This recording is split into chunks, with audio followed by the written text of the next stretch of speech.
The Richest Man in Babylon by George S. Clason, 1926. Ahead of you stretches your future like a road leading into the distance. Along that road are ambitions you wish to accomplish, desires you wish to gratify. To bring your ambitions and desires to fulfillment, you must be successful with money. Use the financial principles made clear in the pages which follow. Let them guide you away from the stringencies of a lean purse to that fuller, happier life a full purse makes possible. Like the law of gravity, they are universal and unchanging. May they prove for you, as they have proven to so many others, a sure key to a fat purse, larger bank balances, and gratifying financial progress. Money is plentiful for those who understand the simple rules of its acquisition. 1. Start thy purse to fattening. 2. Control thy expenditures. 3. Make thy gold multiply. 4.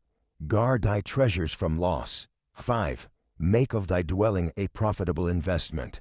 6. Ensure a future income. 7. Increase thy ability to earn. About the author.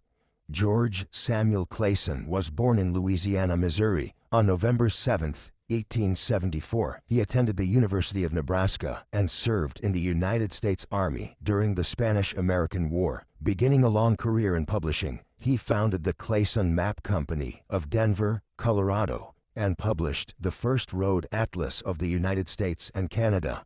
In 1926, he issued the first of a famous series of pamphlets on thrift and financial success, using parables set in ancient Babylon to make each of his points. These were distributed in large quantities by banks and insurance companies and became familiar to millions, the most famous being The Richest Man in Babylon, the parable from which the present volume takes its title. These Babylonian parables have become a modern inspirational classic. Forward. Our prosperity as a nation depends upon the personal financial prosperity of each of us as individuals. This book deals with the personal successes of each of us. Success means accomplishments as the result of our own efforts and abilities. Proper preparation is the key to our success. Our acts can be no wiser than our thoughts. Our thinking can be no wiser than our understanding. This book of cures for lean purses has been termed a guide to financial understanding. That indeed is its purpose, to offer those who are ambitious for financial success an insight which will aid them to acquire money, to keep money, and to make their surpluses earn more money.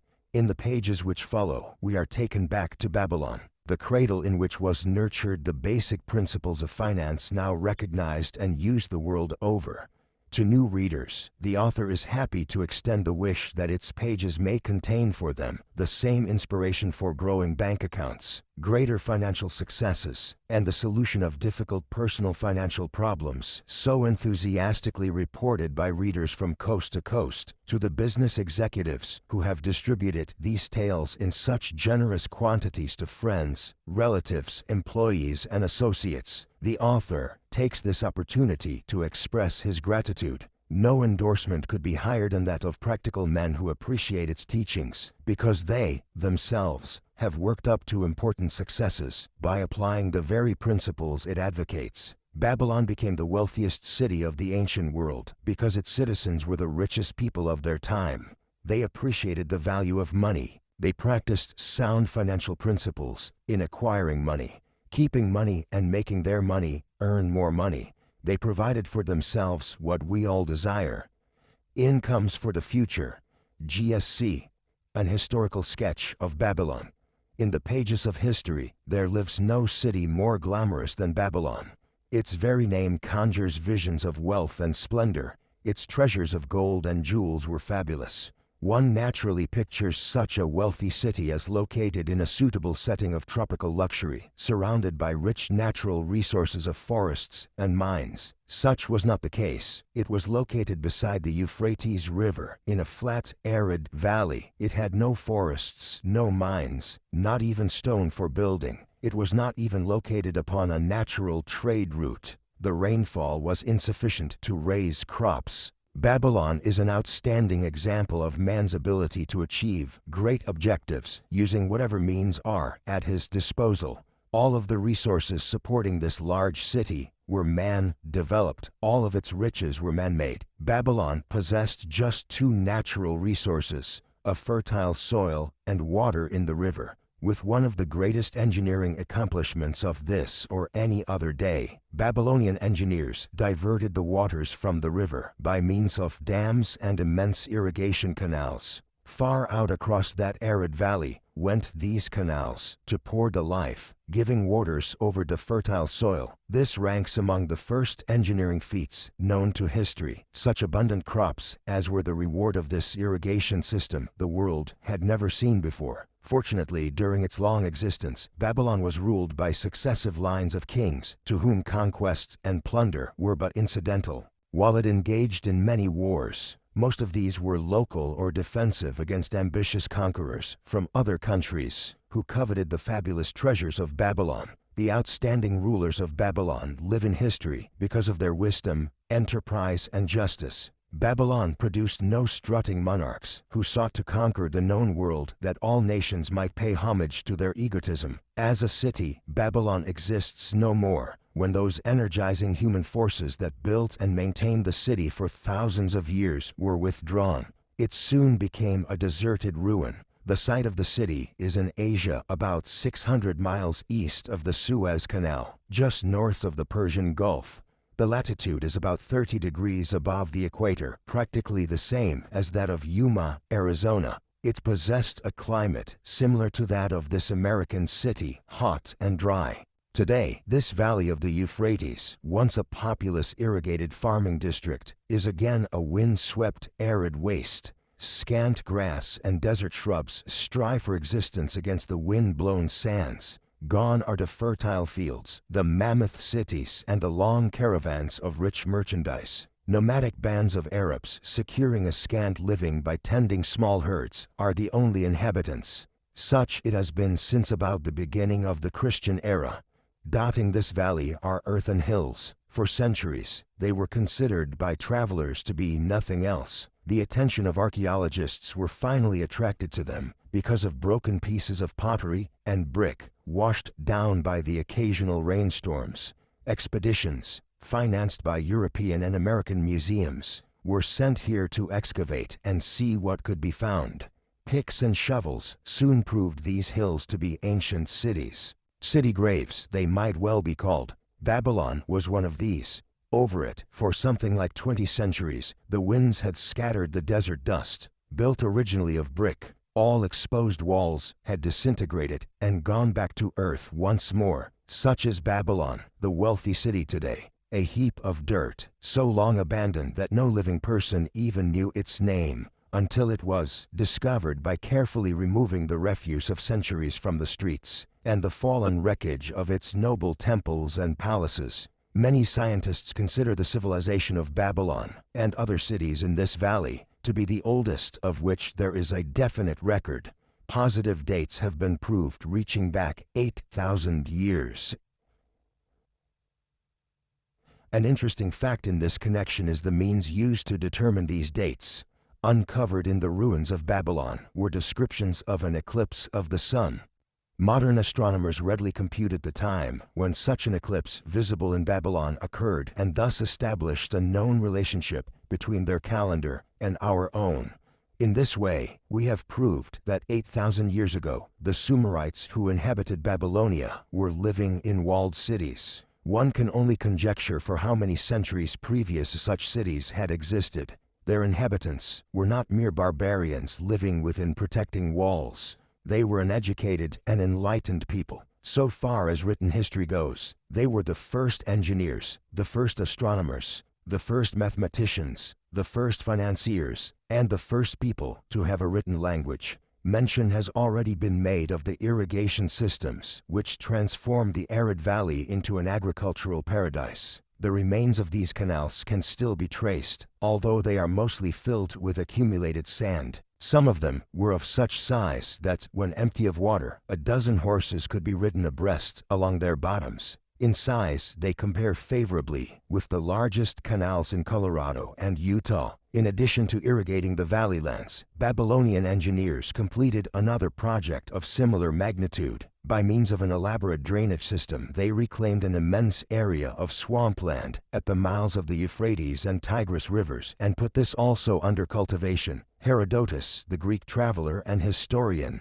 visited Babylon while it was in its prime and has given us the only known description by an outsider. His writings give a graphic description of the city and some of the unusual customs of its people. He mentions the remarkable fertility of the soil and the bountiful harvest of wheat and barley which they produced. The glory of Babylon has faded, but its wisdom has been preserved for us. For this we are indebted to their form of records.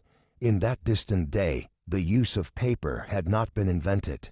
Instead, they laboriously engraved their writing upon tablets of moist clay. When completed, these were baked and became hard tile. In size, they were about 6 by 8 inches and an inch in thickness. These clay tablets, as they are commonly called, were used much as we use modern forms of writing. Upon them were engraved legends, poetry, history, transcriptions of royal decrees, the laws of the land, titles to property, promissory notes, and even letters which were dispatched by messengers to distant cities. From these clay tablets, we are permitted an insight into the intimate, personal affairs of the people. For example, one tablet, evidently from the records of a country storekeeper, relates that upon the given date a certain named customer brought in a cow and exchanged it for 7 sacks of wheat, 3 being delivered at the time and the other 4 to await the customer's pleasure, safely buried in the wrecked cities. Archaeologists have recovered entire libraries of these tablets, hundreds of thousands of them. One of the outstanding wonders of Babylon was the immense walls surrounding the city. The ancients ranked them with the Great Pyramid of Egypt as belonging to the 7 wonders of the world. Queen Semiramis is credited with having erected the first walls during the early history of the city. Modern excavators have been unable to find any trace of the original walls, nor is their exact height known. From mention made by early writers, it is estimated they were about 50 to 60 feet high, faced on the outer side with burnt brick, and further protected by a deep moat of water. The later and more famous walls were started about 600 years before the time of Christ by King Nabopolassar. Upon such a gigantic scale did he plan the rebuilding. He did not live to see the work finished. This was left to his son, Nebuchadnezzar, whose name is familiar in biblical history. The height and length of these later walls staggers belief. They are reported upon reliable authority to have been about 160 feet high, the equivalent of the height of a modern 15-story office building. The total length is estimated as between 9 and 11 miles. So wide was the top that a 6-horse chariot could be driven around them. Of this tremendous structure, little now remains except portions of the foundations and the moat. In addition to the ravages of the elements, the Arabs completed the destruction by quarrying the brick for building purposes elsewhere. Against the walls of Babylon marched, in turn, the victorious armies of almost every conqueror of that age of wars of conquest. A host of kings laid siege to Babylon, but always in vain. Invading armies of that day were not to be considered lightly. Historians speak of such units as 10,000 horsemen, 25,000 chariots, 1,200 regiments of foot soldiers with 1,000 men to the regiment. Often 2 or 3 years of preparation would be required to assemble war materials and depots of food along the proposed line of march. The city of Babylon was organized much like a modern city. There were streets and shops. Peddlers offered their wares through residential districts. Priests officiated in magnificent temples. Within the city was an inner enclosure for the royal palaces. The walls about this were said to have been higher than those about the city. The Babylonians were skilled in the arts. These included sculpture, painting, weaving, gold working, and the manufacture of metal weapons and agricultural implements. Their jewelers created most artistic jewelry. Many samples have been recovered from the graves of its wealthy citizens and are now on exhibition in the leading museums of the world. At a very early period when the rest of the world was still hacking at trees with stone-headed axes, or hunting and fighting with flint-pointed spears and arrows, the Babylonians were using axes, spears, and arrows with metal heads. The Babylonians were clever financiers and traders. So far as we know, they were the original inventors of money as a means of exchange, of promissory notes and written titles to property. Babylon was never entered by hostile armies until about 540 years before the birth of Christ. Even then, the walls were not captured. The story of the fall of Babylon is most unusual. Cyrus, one of the great conquerors of that period, intended to attack the city and hoped to take its impregnable walls. Advisors of Nabonidus, the king of Babylon, persuaded him to go forth to meet Cyrus and give him battle without waiting for the city to be besieged. In the succeeding defeat to the Babylonian army, it fled away from the city. Cyrus thereupon entered the open gates and took possession without resistance. Thereafter the power and prestige of the city gradually waned until, in the course of a few hundred years, it was eventually abandoned, deserted, left for the winds and storms to level once again to that desert earth from which its grandeur had originally been built. Babylon had fallen, never to rise again, but to it civilization owes much. The eons of time have crumbled to dust the proud walls of its temples, but the wisdom of Babylon endures. Money is the medium by which earthly success is measured. Money makes possible the enjoyment of the best the earth affords. Money is plentiful for those who understand the simple laws which govern its acquisition. Money is governed today by the same laws which controlled it when prosperous men thronged the streets of Babylon 6,000 years ago. The man who desired gold. Bansir, the chariot builder of Babylon, was thoroughly discouraged.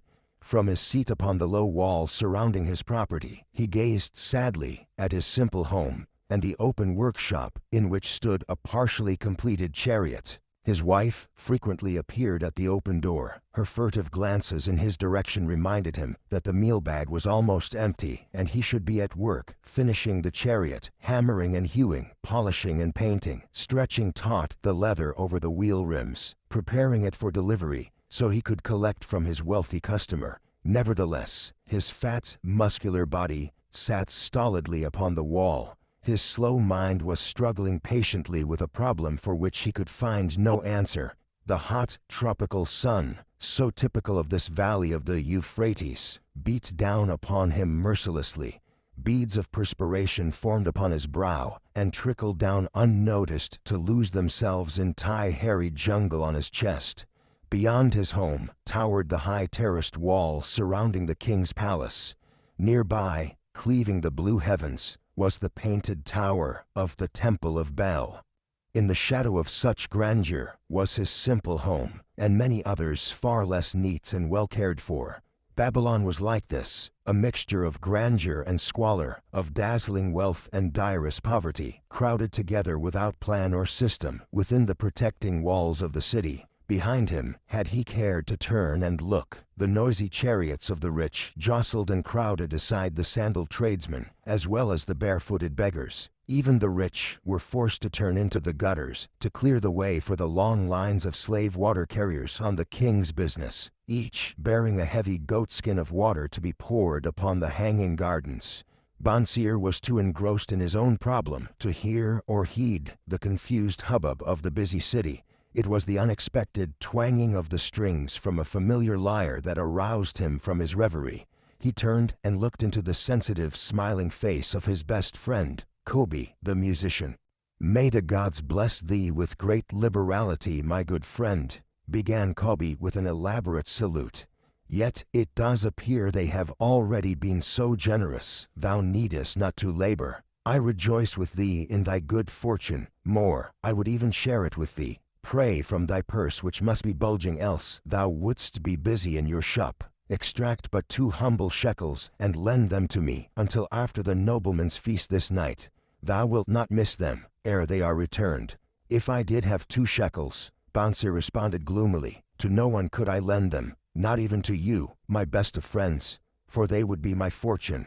My entire fortune. No one lends his entire fortune, not even to his best friend. What? Exclaimed Kobe with genuine surprise. Thou hast not 1 shekel in thy purse, yet sit like a statue upon a wall. Why not complete that chariot? How else canst thou provide for thy noble appetite? 'Tis not like thee, my friend. Where is thy endless energy? Doth something distress thee? Have the gods brought to thee troubles? A torment from the gods it must be. Bansir agreed. It began with a dream, a senseless dream, in which I thought I was a man of means. From my belt hung a handsome purse, heavy with coins. There were shekels which I cast with careless freedom to the beggars. There were pieces of silver with which I did buy finery for my wife, and whatever I did desire for myself. There were pieces of gold which made me feel assured of the future, and unafraid to spend the silver. A glorious feeling of contentment was within me. You would not have known me for thy hard-working friend, nor wouldst have known my wife. So free from wrinkles was her face, and shining with happiness. She was again the smiling maiden of our early married days. A pleasant dream indeed, commented Kubi. But why should such pleasant feelings as it aroused turn thee into a glum statue upon the wall? Why indeed? Because when I awoke and remembered how empty was my purse, a feeling of rebellion swept over me. Let us talk it over together, for as the sailors do say, we ride in the same boat. We too. As youngsters, we went together to the priests to learn wisdom. As young men, we shared each other's pleasures. As grown men, we have always been close friends. We have been contented subjects of our kind. We have been satisfied to work long hours and spend our earnings freely. We have earned much coin in the years that have passed, yet to know the joys that come from wealth, we must dream about them. Bah! Are we more than dumb sheep? We live in the richest city in all the world. The travelers do say none equals it in wealth. About us is much display of wealth, but of it we ourselves have not. After half a lifetime of hard labor, thou, my best of friends, hast an empty purse, and sayest to me, may I borrow such a trifle as 2 shekels until after the nobleman's feast this night? Then what do I reply? Do I say, here is my purse, its contents will I gladly share? No, I admit that my purse is as empty as thine. What is the matter? Why cannot we acquire silver and gold? More than enough for food and robes. Consider, also our sons, Banzer continued, are they not 17, following in the footsteps of their fathers? Need they, and their families, and their sons, and their sons' families, live all their lives in the midst of such treasurers of gold, and yet, like us, be content to banquet upon sour goat's milk and porridge? Never, in all the years of our friendship, didst thou talk like this before, Bansir. Kubi was puzzled. Never in all those years did I think like this before. From early dawn until darkness stopped me, I have labored to build the finest chariots any man could make, soft-heartedly hoping someday the gods would recognize my worthy deeds and bestow upon me great prosperity. This they have never done. At last I realize this they will never do. Therefore my heart is sad. I wish to be a man of means. I wish to own lands and cattle, to have fine robes and coins in my purse. I am willing to work for these things with all the strength in my back, with all the skill in my hands, with all the cunning in my mind. But I wish my labors to be fairly rewarded. What is the matter with us? Again I ask you, why cannot we have our just share of the good things so plentiful for those who have the gold with which to buy them? Would I knew an answer, Kobi replied. No better than thou am I satisfied. My earnings from my lyre are quickly gone. Often must I plan and scheme that my family be not hungry. Also within my breast is a deep longing for a lyre large enough that it may truly sing the strains of music that do surge through my mind. With such an instrument could I make music finer than even the king has heard before. Such a lyre thou shouldst have. No man in all Babylon could make it sing more sweetly, could make it sing so sweetly. Not only the king but the gods themselves would be delighted. But how mayest thou secure it, while we both of us are as poor as the king's slaves? Listen to the bell. Here they come. He pointed to the long column of half-naked, sweating water-bearers, plodding laboriously up the narrow street from the river.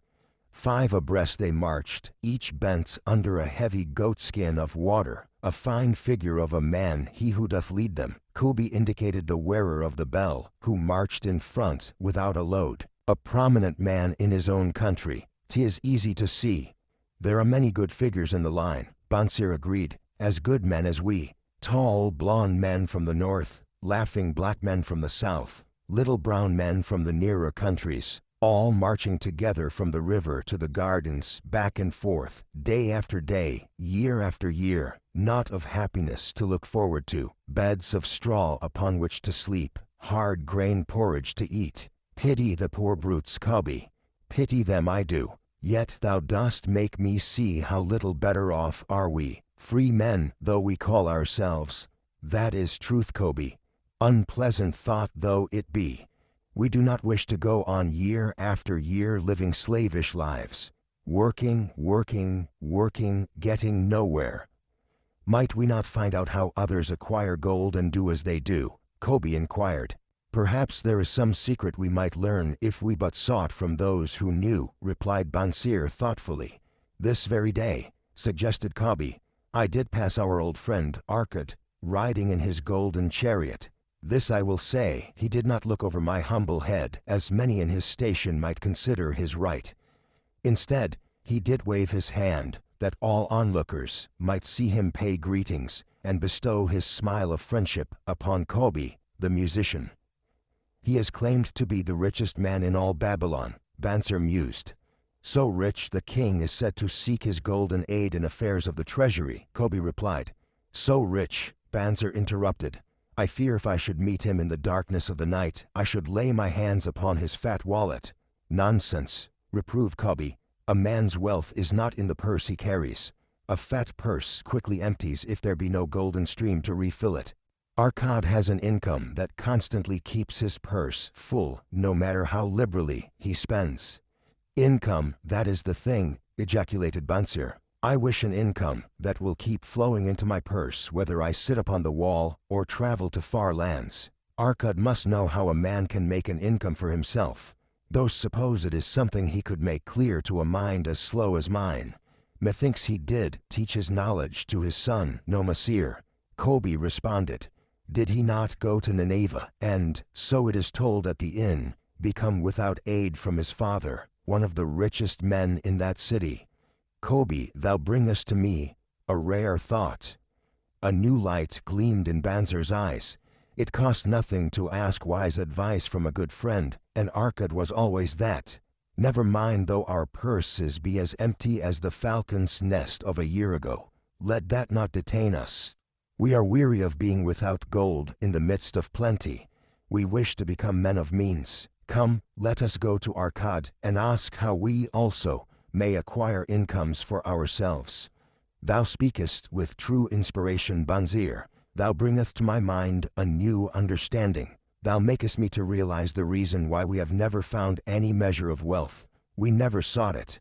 Thou hast labored patiently to build the staunchest chariots in Babylon. To that purpose was devoted your best endeavors. Therefore, at it thou didst succeed. I strove to become a skillful lyre player, and at it I did succeed. In those things toward which we exerted our best endeavors we succeeded. The gods were content to let us continue thus. Now at last we see a light bright like that from the rising sun. It biddeth us to learn more, that we may prosper more. With a new understanding we shall find honorable ways to accomplish our desires. Let us go to Arkad this very day, Bansir urged. Also, let us ask other friends of our boyhood days, who have fared no better than ourselves, to join us, that they too may share in his wisdom. Thou wert ever thus thoughtful of thy friends, Bansir. Therefore hast thou many friends. It shall be as thou sayest. We go this day and take them with us. The richest man in Babylon. In old Babylon there once lived a certain very rich man named Arkad. Far and wide he was famed for his great wealth. Also was befamed for his liberality. He was generous in his charities. He was generous with his family. He was liberal in his own expenses. But nevertheless, each year his wealth increased more rapidly than he spent it.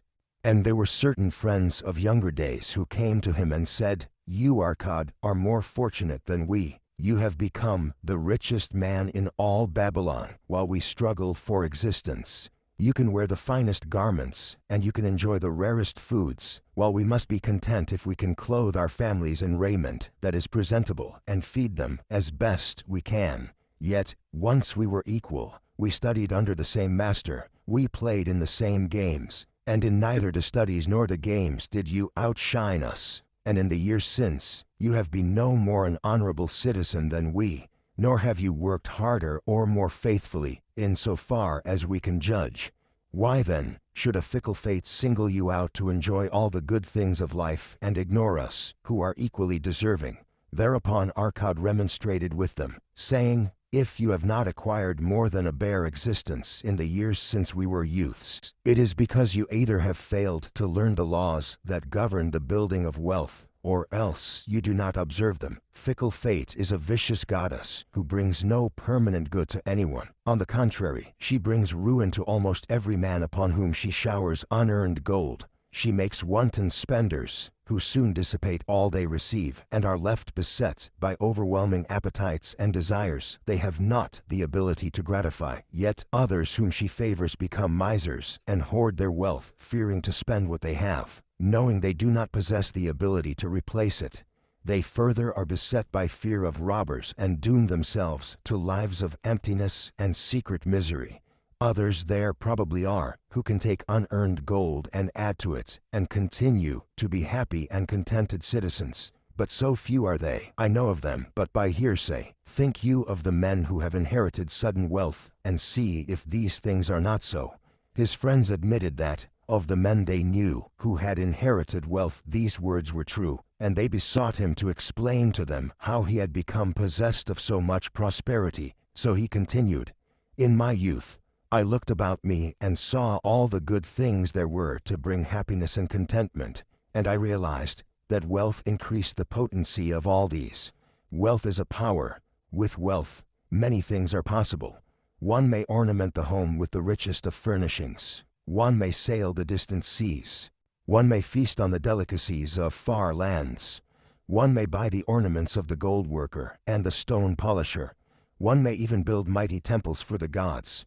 One may do all these things, and many others in which there is delight for the senses and gratification for the soul. And when I realized all this, I decided to myself that I would claim my share of the good things of life. I would not be one of those who stand afar off, enviously watching others enjoy. I would not be content to clothe myself in the cheapest raiment that looked respectable. I would not be satisfied with the lot of a poor man. On the contrary, I would make myself a guest at this banquet of good things.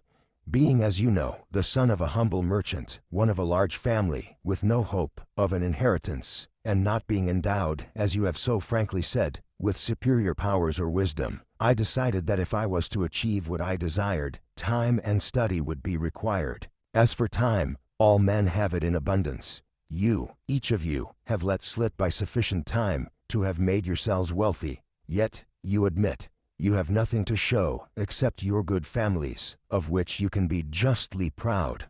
As for study, did not our wise teacher teach us that learning was of two kinds, the one kind being the things we learned and knew, and the other being the training that taught us how to find out what we did not know. Therefore did I decide to find out how one might accumulate wealth, and when I had found out, to make this my task and do it well. For, is it not wise that we should enjoy while we dwell in the brightness of the sunshine? For sorrows enough shall descend upon us when we depart for the darkness of the world of spirit. I found employment as a scribe in the hall of records, and long hours each day I labored upon the clay tablets. Week after week and month after month I labored, yet for my 24 earnings I had naught to show, food and clothing, and penance to the gods, and other things of which I could remember not what absorbed all my earnings. But my determination did not leave me, and one day Algamish, the moneylender, came to the house of the city master and ordered a copy of the 9th law, and he said to me, "I must have this in 2 days, and if the task is done by that time, 2 coppers will I give to thee. So I labored hard, but the law was long, and when Algamish returned the task was unfinished. He was angry, and had I been his slave, he would have beaten me. But knowing the city master would not permit him to injure me, I was unafraid, so I said to him, Algamish, you are a very rich man. Tell me how I may also become rich. And all night I will carve upon the clay, and when the sun rises, it shall be completed. He smiled at me and replied, You are a forward knave, but we will call it a bargain. All that night I carved, though my back pained, and the smell of the wick made my head ache, until my eyes could hardly see. But when he returned at sunup, the tablets were complete. Now, I said, Tell me what you promised. You have fulfilled your part of our bargain, my son, he said to me kindly, and I am ready to fulfill mine. I will tell you these things you wish to know, because I am becoming an old man, and an old tongue loves to wag. And when youth comes to age for advice, he receives the wisdom of years. But too often does youth think that age knows only the wisdom of days that are gone, and therefore profits not. But remember this, the sun that shines today is the sun that shone when thy father was born, and will still be shining when thy last grandchild shall pass into the darkness. The thoughts of youth, he continued, are bright lights that shine forth like the meteors that oft make brilliant the sky. But the wisdom of age is like the fixed stars that shine so unchanged that the sailor may depend upon them to steer his course. Mark you well my words, for if you do not, you will fail to grasp the truth that I will tell you, and you will think that your night's work has been in vain. Then he looked at me shrewdly from under his shaggy brows, and said in a low, forceful tone, I found the road to wealth when I decided that a part of all I earned was mine to keep, and so will you. Then he continued to look at me with a glance that I could feel pierce me, but said no more. Is that all? I asked. That was sufficient to change the heart of a sheep herder into the heart of a moneylender, he replied. But all I earn is mine to keep, is it not? I demanded. Far from it, he replied. Do you not pay the garment maker? Do you not pay the sandal maker? Do you not pay for the things you eat? Can you live in Babylon without spending? What have you to show for your earnings of the past month? What for the past year? Fool, you pay to everyone but yourself. Dullard, you labor for others. As well be a slave, and work for what your master gives you to eat and wear. If you did keep for yourself 1/10 of all you earn, how much would you have in 10 years? My knowledge of the numbers did not forsake me, and I answered, As much as I earn in 1 year. You speak but half the truth, he retorted. Every gold piece you save is a slave to work for you. Every copper it earns is its child that also can earn for you. If you would become wealthy, then what you save must earn, and its children must earn, that all may help to give to you the abundance you crave. You think I cheat you for your long night's work, he continued, but I am paying you 1,000 times over if you have the intelligence to grasp the truth I offer you. A part of all you earn is yours to keep. It should be not less than 1/10, no matter how little you earn. It can be as much more as you can afford. Pay yourself first. Do not buy from the clothes maker and the sandal maker more than you can pay out of the rest and still have enough for food and charity and penance to the gods. Wealth, like a tree, grows from a tiny seed. The first copper you save is the seed from which your tree of wealth shall grow. The sooner you plant that seed, the sooner shall the tree grow. And the more faithfully you nourish and water that tree with consistent savings, the sooner may you bask in contentment beneath its shade. So saying, he took his tablets and went away. I thought much about what he had said to me, and it seemed reasonable, so I decided that I would try it. Each time I was paid, I took one from each 10 pieces of copper and hid it away. And strange as it may seem, I was no shorter of funds than before. I noticed little difference as I managed to get along without it. But often I was tempted, as my hoard began to grow, to spend it for some of the good things the merchants displayed, brought by camels and ships from the land of the Phoenicians. But I wisely refrained. A 12th month after Algamish had gone, he again returned and said to me, Son, have you paid to yourself not less than 1/10 of all you have earned for the past year? I answered proudly, "Yes, master, I have." "That is good," he answered, beaming upon me. "And what have you done with it?" "I have given it to Asmore, the brickmaker, who told me he was traveling over the far seas and in Tyre he would buy for me the rare jewels of the Phoenicians. When he returns, we shall sell these at high prices and divide the earnings." "Every fool must learn," he growled, "but why trust the knowledge of a brickmaker about jewels? Would you go to the breadmaker to inquire about the stars? No, by my tunic you would go to the astrologer if you had power to think. Your savings are gone, youth. You have jerked your wealth tree up by the roots. But plant another, try again. And next time, if you would have advice about jewels, go to the jewel merchant. If you would know the truth about sheep, go to the herdsman. Advice is one thing that is freely given away, but watch that you take only what is worth having. He who takes advice about his savings from one who is inexperienced in such matters shall pay with his savings for proving the falsity of their opinions." Saying this, he went away. And it was as he said, for the Phoenicians are scoundrels and sold to Asmore worthless bits of glass that looked like gems. But as Algamish had bid me, I again saved each 10th copper, for I now had formed the habit, and it was no longer difficult. Again, 12 months later, Algamish came to the room of the scribes and addressed me. "What progress have you made since last I saw you?"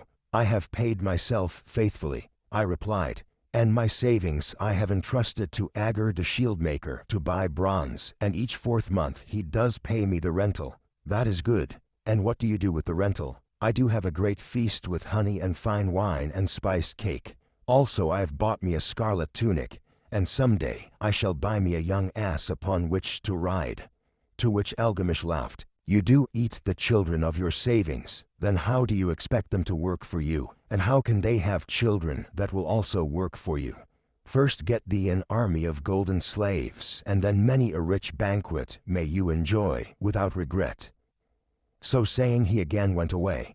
Nor did I again see him for 2 years, when he once more returned, and his face was full of deep lines, and his eyes drooped, for he was becoming a very old man. And he said to me, "Arcad, hast thou yet achieved the wealth thou dreamed of?" And I answered, "Not yet all that I desire, but some I have, and it earns more, and its earnings earn more." "And do you still take the advice of brickmakers?" "About brick-making they give good advice," I retorted. "Arcad," he continued, "you have learned your lessons well. You first learned to live upon less than you could earn. Next, you learned to seek advice from those who were competent, through their own experiences, to give it. And lastly, you have learned to make gold work for you. You have taught yourself how to acquire money, how to keep it, and how to use it. Therefore, you are competent for a responsible position. I am becoming an old man. My sons think only of spending and give no thought to earning. My interests are great, and I fear too much for me to look after. If you will go to Nippur and look after my lands there, I shall make you my partner, and you shall share in my estate." So I went to Nippur and took charge of his holdings, which were large, and because I was full of ambition, and because I had mastered the 3 laws of successfully handling wealth, I was enabled to increase greatly the value of his properties. So I prospered much, and when the spirit of Algamish departed for the sphere of darkness, I did share in his estate, as he had arranged under the law. So spake Arcad, and when he had finished his tale, one of his friends said, "You were indeed fortunate that Algamish made of you an heir." Fortunate only in that I had the desire to prosper before I first met him. For 4 years did I not prove my definiteness of purpose by keeping 1/10 of all earned? Would you call a fisherman lucky who for years so studied the habits of the fish that with each changing wind he could cast his nets about them?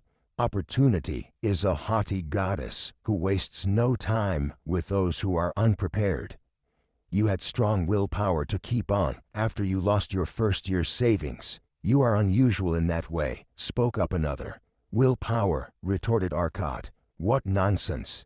Do you think willpower gives a man the strength to lift a burden the camel cannot carry, or to draw a load the oxen cannot budge?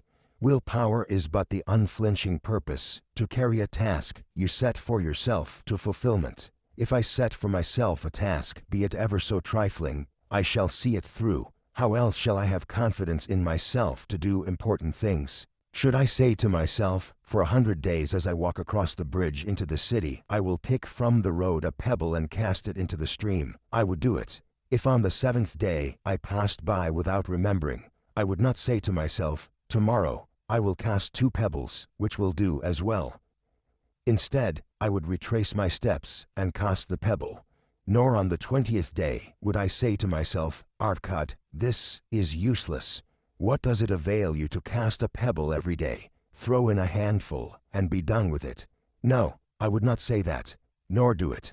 When I set a task for myself, I complete it.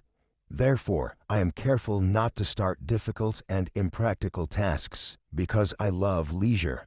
And then another friend spoke up and said, if what you tell is true, and it does seem, as you have said, reasonable, then being so simple, if all men did it, there would not be enough wealth to go around. Wealth grows wherever men exert energy, Arcad replied. If a rich man builds him a new palace, is the gold he pays out gone? No. The brickmaker has part of it, and the laborer has part of it, and the artist has part of it, and everyone who labors upon the house has part of it. Yet when the palace is completed, is it not worth all it cost? And is the ground upon which it stands not worth more because it is there? And is the ground that adjoins it not worth more because it is there? Wealth grows in magic ways. No man can prophesy the limit of it. Have not the Phoenicians built great cities on barren coasts with the wealth that comes from their ships of commerce on the seas? What then do you advise us to do, that we also may become rich? Asked still another of his friends. The years have passed, and we are no longer young men, and we have nothing put by. I advise that you take the wisdom of Algamish, and say to yourselves, a part of all I earn is mine to keep. Say it in the morning when you first arise. Say it at noon. Say it at night. Say it each hour of every day. Say it to yourself until the words stand out like letters of fire across the sky. Impress yourself with the idea. Fill yourself with the thought. Then take whatever portion seems wise. Let it be not less than 1/10, and lay it by. Arrange your other expenditures to do this if necessary, but lay by that portion first. Soon you will realize what a rich feeling it is to own a treasure upon which you alone have claim. As it grows, it will stimulate you. A new joy of life will thrill you. Greater efforts will come to you to earn more. For of your increased earnings, will not the same percentage be also yours to keep? Then learn to make your treasure work for you. Make it your slave. Make its children and its children's children work for you. Ensure an income for thy future. Look thou at the aged, and forget not that in the days to come thou also will be numbered among them. Therefore invest thy treasure with greatest caution, that it be not lost. Usurious rates of return are deceitful sirens that sing, but to lure the unwary upon the rocks of loss and remorse. Provide also that thy family may not want, should the gods call thee to their realms. For such protection, it is always possible to make provision with small payments at regular intervals. Therefore, the provident man delays not in expectation of a large sum becoming available for such a wise purpose. Counsel with wise men. Seek the advice of men whose daily work is handling money. Let them save you from such an error as I myself made in entrusting my money to the judgment of Asmor, the brickmaker. A small return, and a safe one, is far more desirable than risk. Enjoy life while you're here. Do not overstrain or try to save too much. If 1/10 of all you earn is as much as you can comfortably keep, be content to keep this portion. Live otherwise according to your income, and let not yourself get niggardly and afraid to spend. Life is good, and life is rich with things worthwhile and things to enjoy. His friends thanked him and went away. Some were silent because they had no imagination and could not understand. Some were sarcastic because they thought that one so rich should divide with old friends not so fortunate. But some had in their eyes a new light. They realized that Algamish had come back each time to the room of the scribes, because he was watching a man work his way out of darkness into light.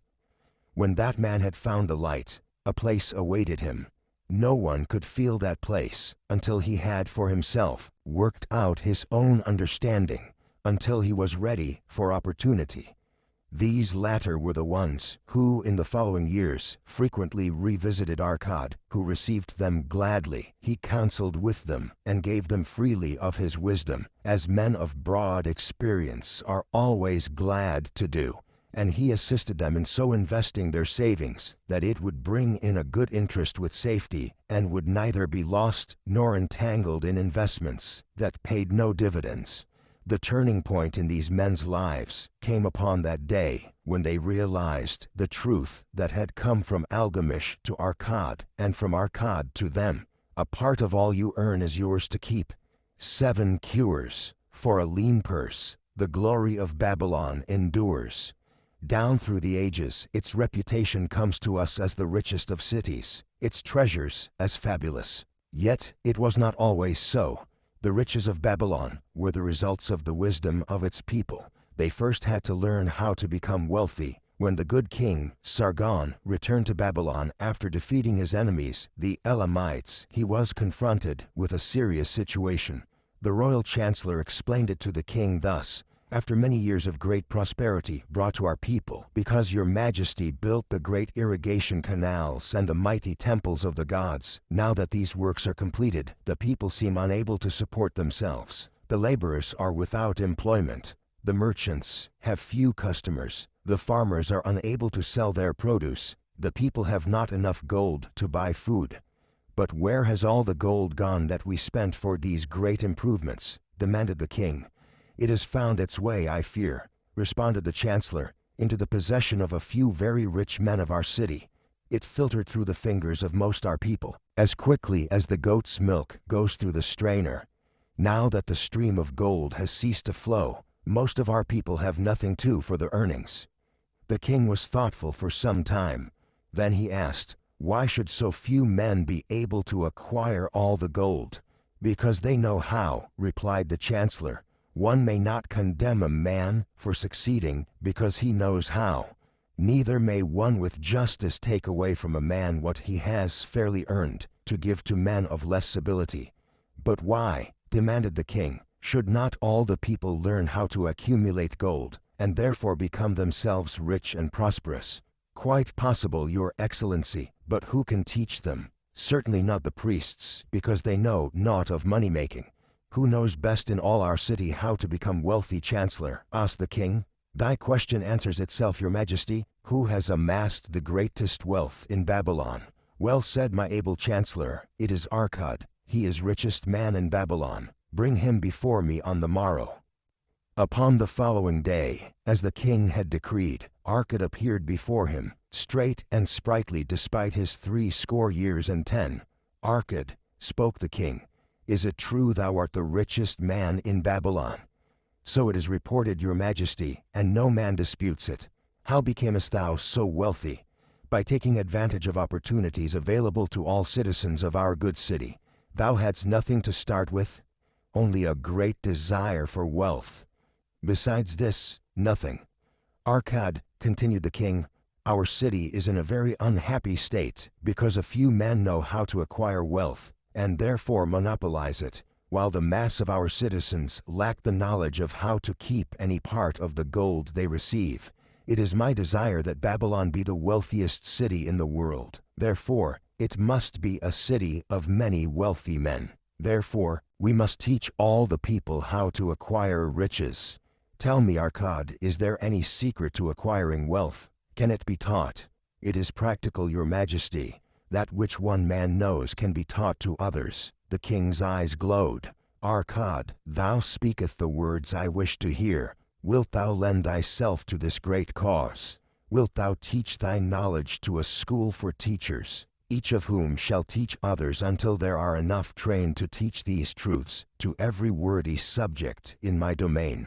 Arcad bowed and said, "I am thy humble servant to command. Whatever knowledge I possess will I gladly give for the betterment of my fellowmen and the glory of my king. Let your good chancellor arrange for me a class of 100 men, and I will teach to them those 7 cures which did fatten my purse, than which there was none leaner. in all Babylon. A fortnight later, in compliance with the king's command, the chosen 100 assembled in the great hall of the Temple of Learning, seated upon colorful rings in a semicircle. Arcad sat beside a small taboret, upon which smoked a sacred lamp, sending forth a strange and pleasing odor. "Behold the richest man in Babylon," whispered a student, nudging his neighbor as Arcad arose. "He is but a man, even as the rest of us." "As a dutiful subject of our great king," Arcad began, "I stand before you in his service, because once I was a poor youth who did greatly desire gold, and because I found knowledge that enabled me to acquire it. He asks that I impart unto you my knowledge. I started my fortune in the humblest way. I had no advantage not enjoyed as fully by you and every citizen in Babylon. The first storehouse of my treasure was a well purse. I loathed its useless emptiness. I desired it be round and full, clinking with the sound of gold. Therefore, I sought every remedy for a lean purse. I found 7. To you, who are assembled before me, shall I explain the 7 cures for a lean purse, which I do recommend to all men who desire much gold. Each day for 7 days will I explain to you one of the 7 remedies. Listen attentively to the knowledge that I will impart. Debate it with me. Discuss it among yourselves. Learn these lessons thoroughly, that ye may also plant in your own purse the seed of wealth. First must each of you start wisely to build a fortune of his own. Then wilt thou be competent, and only then, to teach these truths to others. I shall teach to you in simple ways how to fatten your purses. This is the first step leading to the temple of wealth, and no man may climb who cannot plant his feet firmly upon the first step. We shall now consider the first cure. The first cure: start thy purse to fattening. Arcad addressed a thoughtful man in the second row. "My good friend, at what craft workest thou?" "I," replied the man, "am a scribe, and carve records upon the clay tablets. Even at such labor did I myself earn my first coppers. Therefore thou hast the same opportunity to build a fortune." He spoke to a florid-faced man farther back. "Pray tell also, what dost thou to earn thy bread?" "I," responded this man, "am a meat butcher. I do buy the goats the farmers raise and kill them, and sell the meat to the housewives and the hides to the sandal makers." "Because thou dost also labor and earn, thou hast every advantage to succeed that I did possess."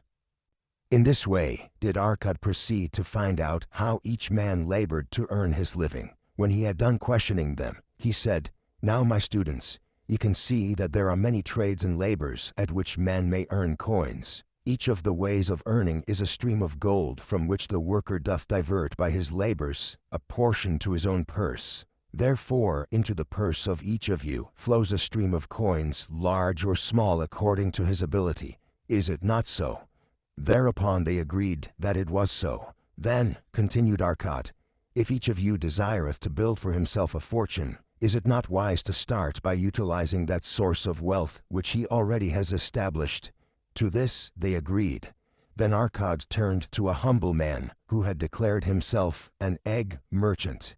"If thou select one of thy baskets, and put into it each morning 10 eggs, and take out from it each evening 9 eggs, what will eventually happen? It will become in time overflowing. Why? Because each day I put in 1 more egg than I take out." Arcad turned to the class with a smile. "Does any man here have a lean purse?" First they looked amused, then they laughed. Lastly, they waved their purses in jest.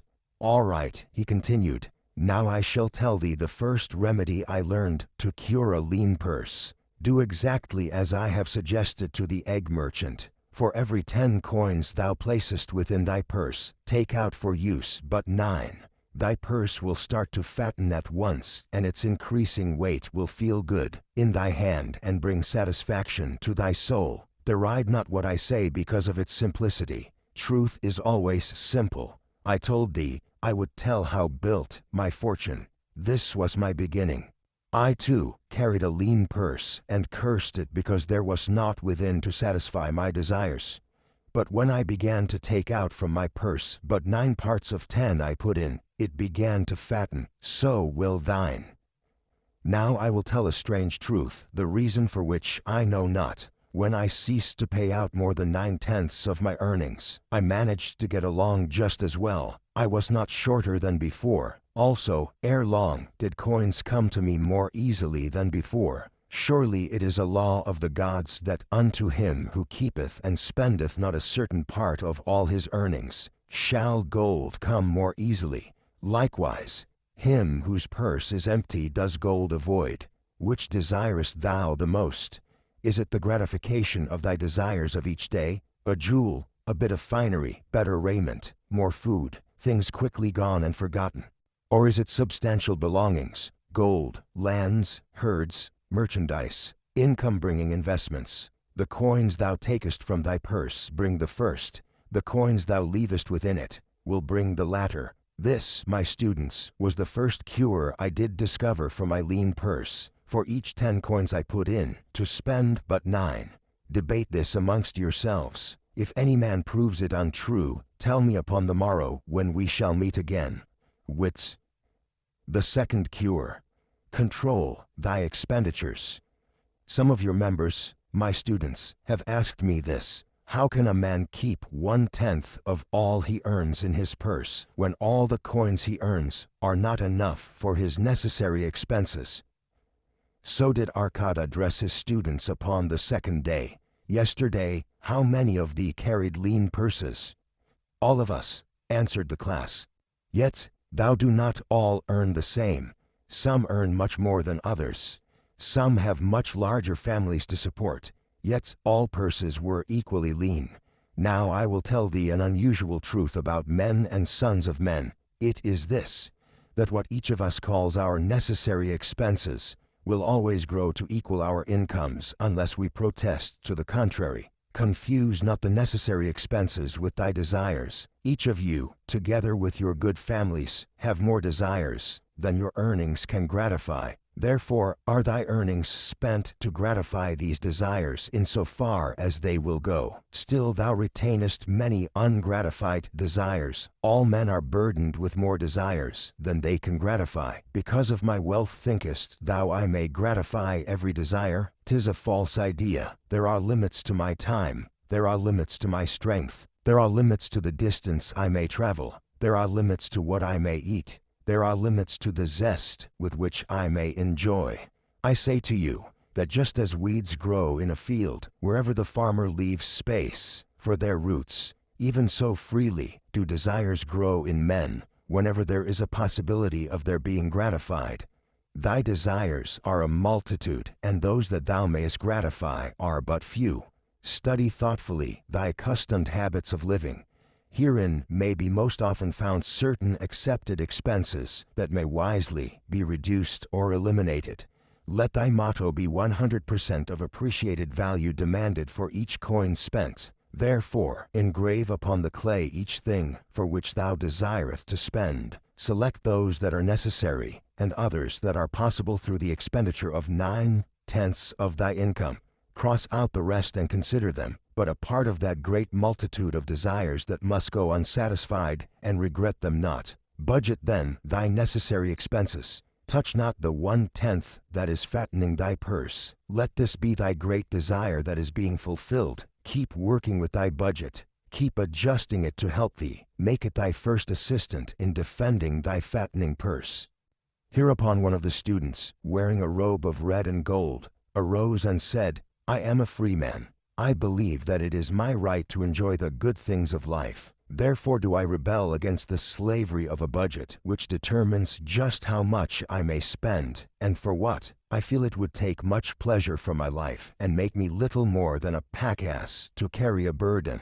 To him Arcad replied, Who, my friend, would determine thy budget? I would make it for myself, responded the protesting one.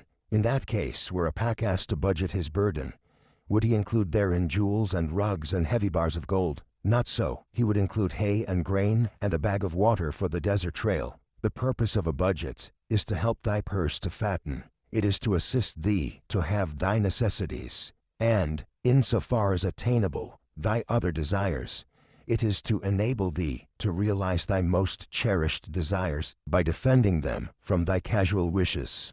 Like a bright light in a dark cave, thy budget shows up the leaks from thy purse and enables thee to stop them and control thy expenditures for definite and gratifying purposes. This, then, is the second cure for a lean purse.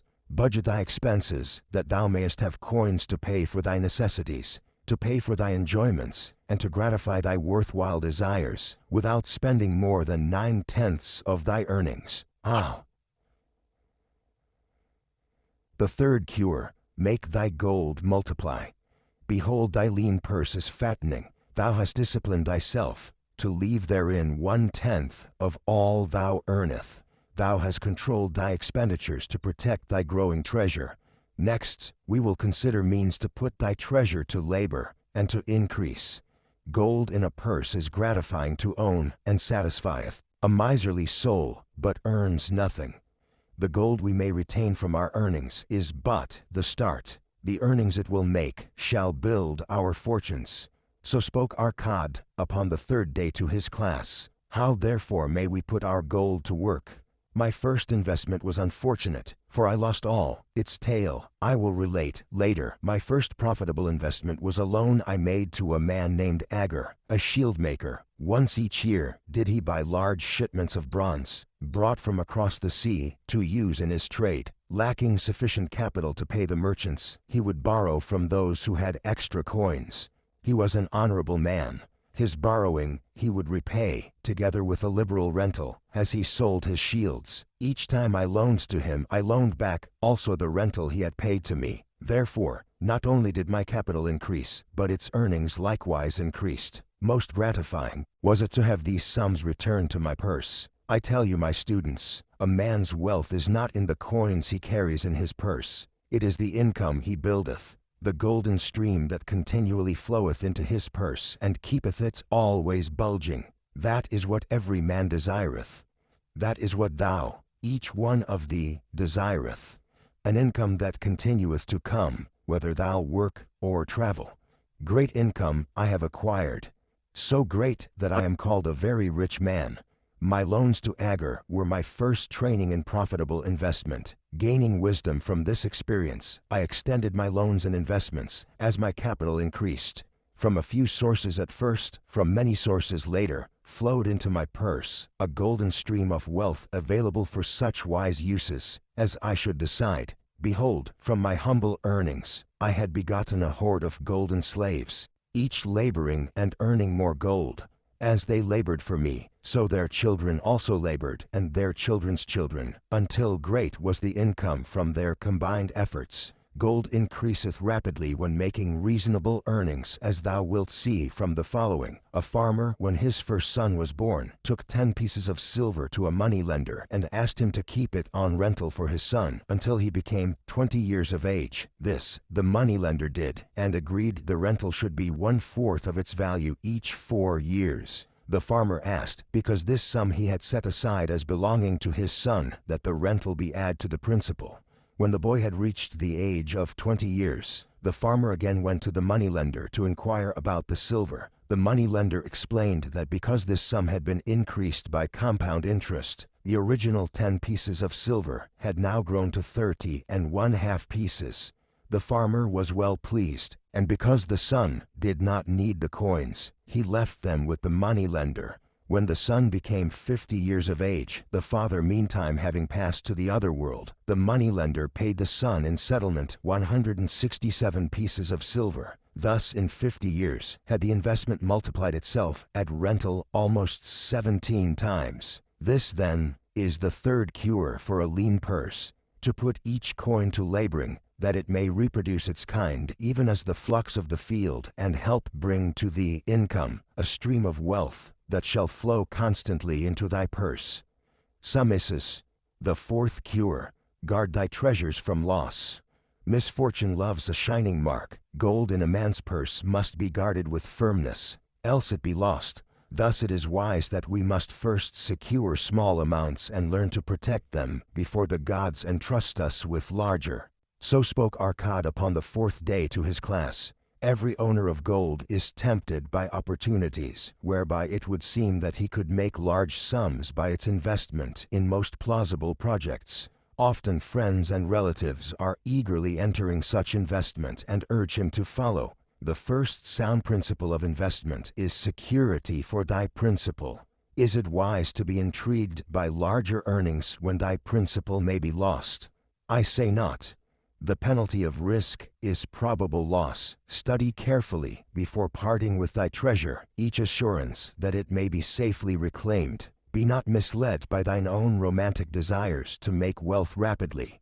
Before thou loan it to any man, assure thyself of his ability to repay and his reputation for doing so, that thou mayest not unwittingly be making him a present of thy hard-earned treasure. Before thou entrust it as an investment in any field, acquaint thyself with the dangers which may beset it.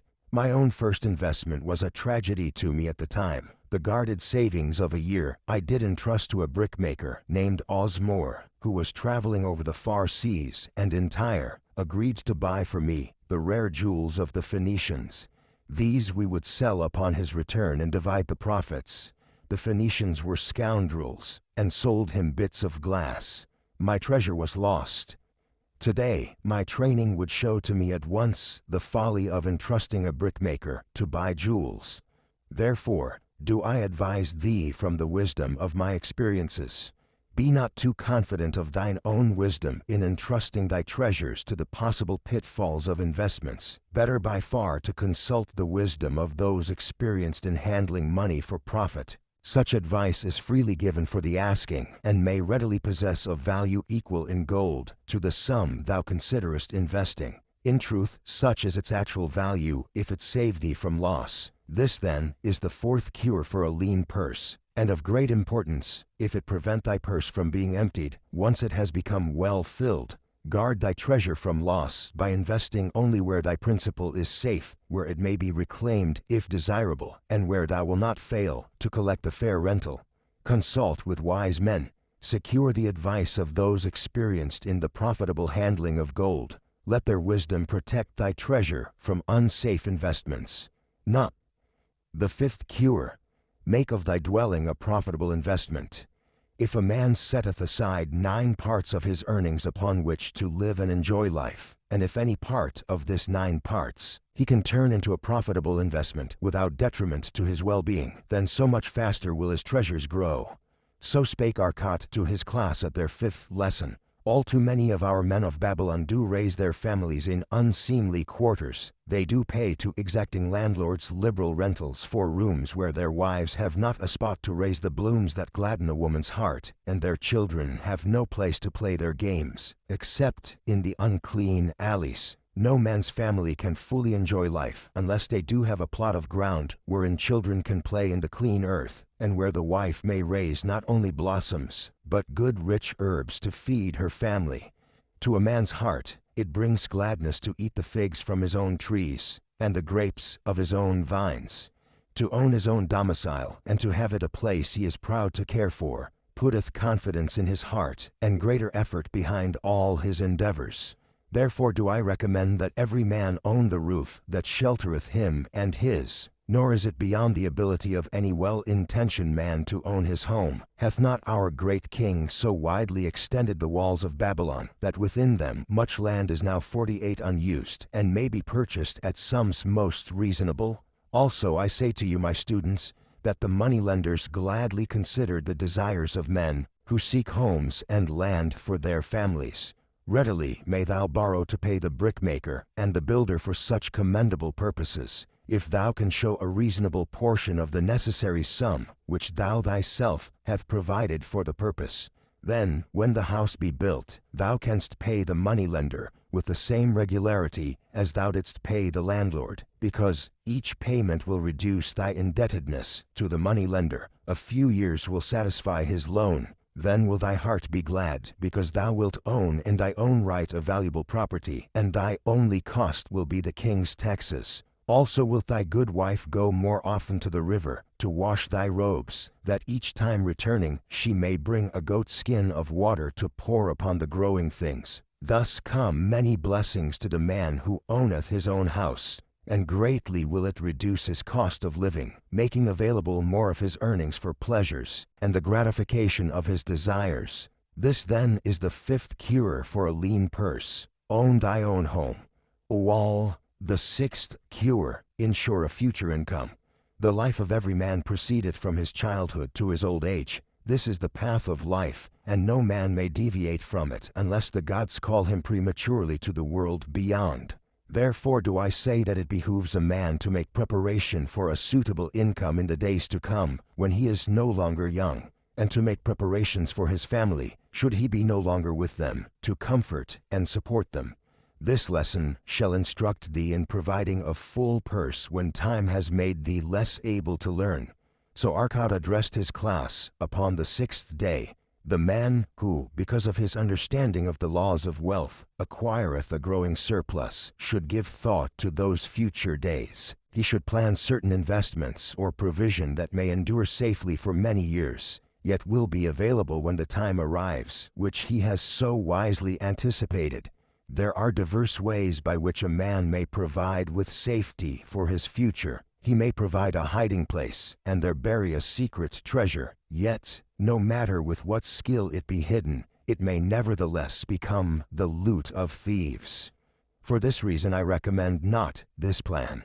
A man may buy houses or lands for this purpose. If wisely chosen as to their usefulness and value in the future, they are permanent in their value, and their earnings or their sale will provide well for his purpose. A man may loan a small sum to the moneylender and increase it at regular periods. The rental which the moneylender adds to this will largely add to its increase.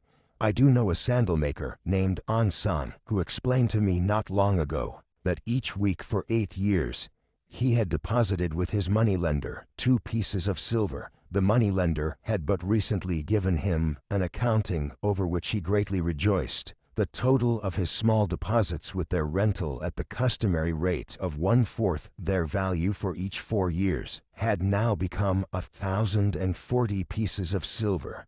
I did gladly encourage him further by demonstrating to him, with my knowledge of the numbers, that in 12 years more, if he would keep his regular deposits of but 2 pieces of silver each week, the moneylender would then owe him 4,000 pieces of silver, a worthy competence for the rest of his life. Surely, when such a small payment made with regularity doth produce such profitable results, no man can afford not to ensure a treasure for his old age and the protection of his family, no matter how prosperous his business and his investments may be. I would that I might say more about this. In my mind rests a belief that someday wise-thinking men will devise a plan to insure against death, whereby many men pay in but a trifling sum regularly, the aggregate making a handsome sum for the family of each member who passeth to the beyond. This do I see as something desirable, and which I could highly recommend. But today it is not possible, because it must reach beyond the life of any man or any partnership to operate. It must be as stable as the king's throne. Someday do I feel that such a plan shall come to pass and be a great blessing to many men, because even the first small payment will make available a snug fortune for the family of a member, should he pass on. But because we live in our own day, and not in the days which are to come, must we take advantage of those means and ways of accomplishing our purposes. Therefore do I recommend to all men that they, by wise and well thought out methods, do provide against a lean purse in their mature years. For a lean purse, to a man no longer able to earn, or to a family without its head, is a sore tragedy. This, then, is the sixth cure for a lean purse. Provide in advance for the needs of thy growing age and the protection of thy family. The seventh cure: increase thy ability to earn. This day do I speak to thee, my students, of one of the most vital remedies for a lean purse. Yet I will talk not of gold, but of yourselves, of the men beneath the robes of many colors, who do sit before me. I will talk to you of those things within the minds and lives of men, which do work for or against their success. So did Arcot address his class upon the 7th day. Not long ago came to me a young man seeking to borrow. When I questioned him the cause of his necessity, He complained that his earnings were insufficient to pay his expenses. Thereupon I explained to him, this being the case, he was a poor customer for the moneylender, as he possessed no surplus earning capacity to repay the loan. What you need, young man, I told him, is to earn more coins. What dost thou to increase thy capacity to earn? All that I can do, he replied. 6 times within 2 moons have I approached my master to request my pay be increased, but without success. No man can go oftener than that. We may smile at his simplicity, yet he did possess one of the vital requirements to increase his earnings. Within him was a strong desire to earn more, a proper and commendable desire. Preceding accomplishment must be desire. Thy desires must be strong and definite. General desires are but weak longings.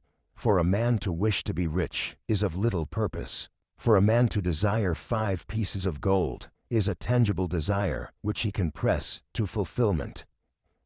After he has backed his desire for 5 pieces of gold with strength of purpose to secure it, next he can find similar ways to obtain 10 pieces, and then 20 pieces, and later 1,000 pieces, and, behold, he has become wealthy. In learning to secure his one definite small desire, he hath trained himself to secure a larger one. This is the process by which wealth is accumulated, first in small sums, then in larger ones, as a man learns and becomes more capable. Desires must be simple and definite. They defeat their own purpose. Should they be too many, too confusing, or beyond a man's training to accomplish. As a man perfecteth himself in his calling, even so doth his ability to earn increase. In those days when I was a humble scribe, carving upon the clay for a few coppers each day, I observed that other workers did more than I, and were paid more. Therefore did I determine that I would be exceeded by none,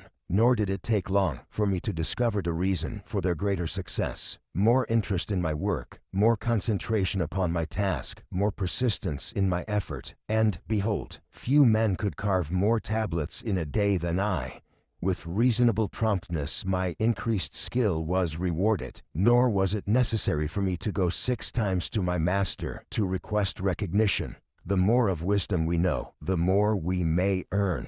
That man who seeks to learn more of his craft shall be richly rewarded. If he is an artisan, he may seek to learn the methods and the tools of those most skillful in the same line. If he laboreth at the law or at healing, he may consult and exchange knowledge with others of his calling. If he be a merchant, he may continually seek better goods that can be purchased at lower prices.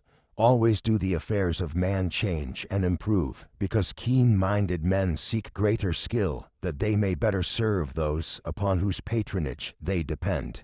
Therefore, I urge all men to be in the front rank of progress, and not to stand still, lest they be left behind. Many things come to make a man's life rich with gainful experiences. Such things as the following a man must do if he respect himself. He must pay his debts with all the promptness within his power, not purchasing that for which he is unable to pay. He must take care of his family, that they may think and speak well of him. He must make a will of record, that in case the gods call him, proper and honorable division of his property be accomplished. He must have compassion upon those who are injured and smitten by misfortune, and aid them within reasonable limits. He must do deeds of thoughtfulness to those dear to him. Thus the 7th and last remedy for a lean purse is to cultivate thy own powers, to study and become wiser, to become more skillful, to so act as to respect thyself. Thereby shalt thou acquire confidence in thyself, to achieve thy carefully considered desires. These then are the 7 cures for a lean purse, which, out of the experience of a long and successful life, I do urge for all men who desire wealth. There is more gold in Babylon, my students, than thou dreamest of. There is abundance for all. Go thou forth, and practice these truths, that thou mayest prosper and grow wealthy, as is thy right. Go thou forth and teach these truths, that every honorable subject of His Majesty may also share liberally in the ample wealth of our beloved city. Meet the goddess of good luck. If a man be lucky, there is no foretelling the possible extent of his good fortune. Pitch him into the Euphrates, and like as not, he will swim out with a pearl in his hand. Babylonian proverb. The desire to be lucky is universal. It was just as strong in the breasts of men 4,000 years ago in ancient Babylon as it is in the hearts of men today. We all hope to be favored by the whimsical goddess of good luck. Is there some way we can meet her and attract not only her favorable attention, but her generous favors? Is there a way to attract good luck? That is just what the men of ancient Babylon wished to know. It is exactly what they decided to find out. They were shrewd men and keen thinkers. That explains why their city became the richest and most powerful city of their time. In that distant past, they had no schools or colleges. Nevertheless, they had a center of learning, and a very practical one it was. Among the towered buildings in Babylon was one that ranked in importance with the palace of the king, the hanging gardens, and the temples of the gods. You will find scant mention of it in the history books, more likely no mention at all, yet it exerted a powerful influence upon the thought of that time. This building was the temple of learning, where the wisdom of the past was expounded by voluntary teachers, and where subjects of popular interest were discussed in open forums. Within its walls, all men met as equals. The humblest of slaves could dispute with impunity the opinions of a prince of the royal house. Among the many who frequented the Temple of Learning was a wise rich man named Arcad, called the richest man in Babylon. He had his own special hall, where almost any evening a large group of men, some old, some very young, but mostly middle-aged, gathered to discuss and argue interesting subjects. Suppose we listen in to see whether they knew how to attract good luck. The sun had just set like a great red ball of fire, shining through the haze of desert dust, when Arcad strolled to his accustomed platform. Already full 80 men were awaiting his arrival, reclining on their small rugs spread upon the floor. More were still arriving. "What shall we discuss this night?" Arcad inquired. After a brief hesitation, a tall cloth weaver addressed him, arising as was the custom. "I have a subject I would like to hear discussed, yet hesitate to offer, lest it seem ridiculous to you, Arcad, and my good friends here." Upon being urged to offer it, both by Arcad and by calls from the others, he continued, "This day I have been lucky, for I have found a purse in which there are pieces of gold. To continue to be lucky is my great desire. Feeling that all men share with me this desire, I do suggest we debate how to attract good luck, that we may discover ways it can be enticed to one." "A most interesting subject has been offered," Arcot commented, "one most worthy of our discussion. To some men, good luck bespeaks but a chance happening that, like an accident, may befall one without purpose or reason. Others do believe that the instigator of all good fortune is our most bounteous goddess Ashtar, ever anxious to reward with generous gifts those who please her. Speak up, my friends. What say you? Shall we seek to find if there be means by which good luck may be enticed to visit each and all of us?" "Yeah, yea, and much of it," responded the growing group of eager listeners. Thereupon Arcad continued, "To start our discussion, let us first hear from those among us who have enjoyed experiences similar to that of the cloth weaver in finding or receiving, without effort upon their part, valuable treasures or jewels." There was a pause in which all looked about expecting someone to reply, but no one did. "What? No one?" Arcad said. "Then rare indeed must be this kind of good luck. Who now will offer a suggestion as to where we shall continue our search?" "That I will do," spoke a well-robed young man arising. "When a man speaketh of luck, is it not natural that his thoughts turn to the gaining tables? Is it not there we find many men courting the favor of the goddess in hope she will bless them with rich winnings?" As he resumed his seat, a voice called, "Do not stop. Continue thy story. Tell us, didst thou find favor with the goddess at the gaming tables? Did she turn the cubes with red side up, so thou filled thy purse at the dealer's expense? Or did she permit the blue sides to come up, so the dealer raked in thy hard-earned pieces of silver?"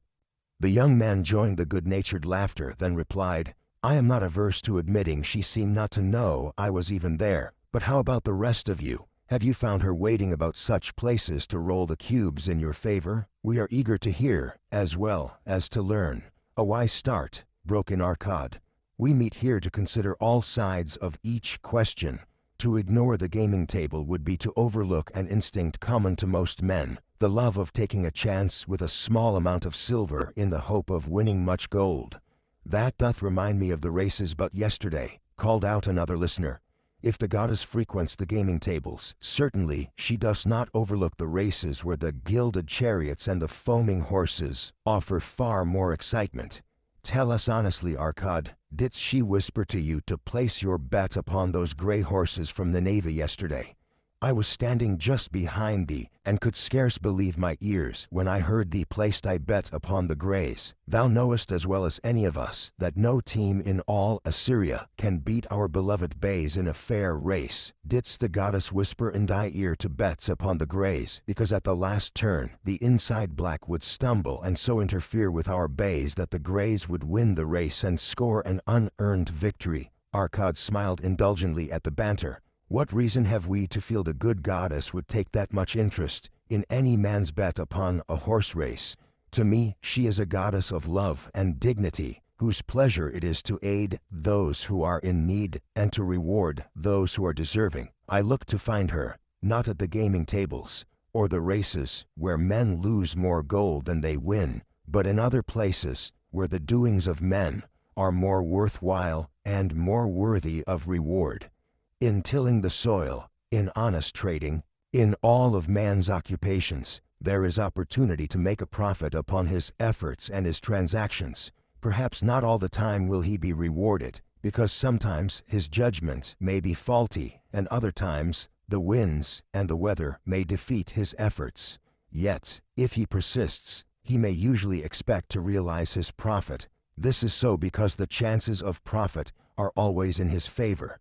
But when a man playeth the games, the situation is reversed, for the chances of profit are always against him and always in favor of the gamekeeper. The game is so arranged that it will always favor the keeper. It is his business at which he plans to make a liberal profit for himself from the coins bet by the players. Few players realize how certain are the gamekeeper's profits and how uncertain are their own chances to win. For example, let us consider wagers placed upon the cube. Each time it is cast, we bet which side will be uppermost. If it be the red side, the game master pays to us 4 times our bet. But if any other of the 5 sides come uppermost, we lose our bet. Thus the figures show that for each cast, we have 5 chances to lose. But because the red pays 4 for 1, we have 4 chances to win. In a night's play, the game master can expect to keep for his profit 1/5 of all the coins wagered. Can a man expect to win more than occasionally against odds so arranged that he should lose 1/5 of all his bets? Yet some men do win large sums at times, volunteered one of the listeners. Quite so, they do, Arkad continued. Realizing this, the question comes to me whether money secured in such ways brings permanent value to those who are thus lucky. Among my acquaintances are many of the successful men of Babylon, yet among them I am unable to name a single one who started his success from such a source.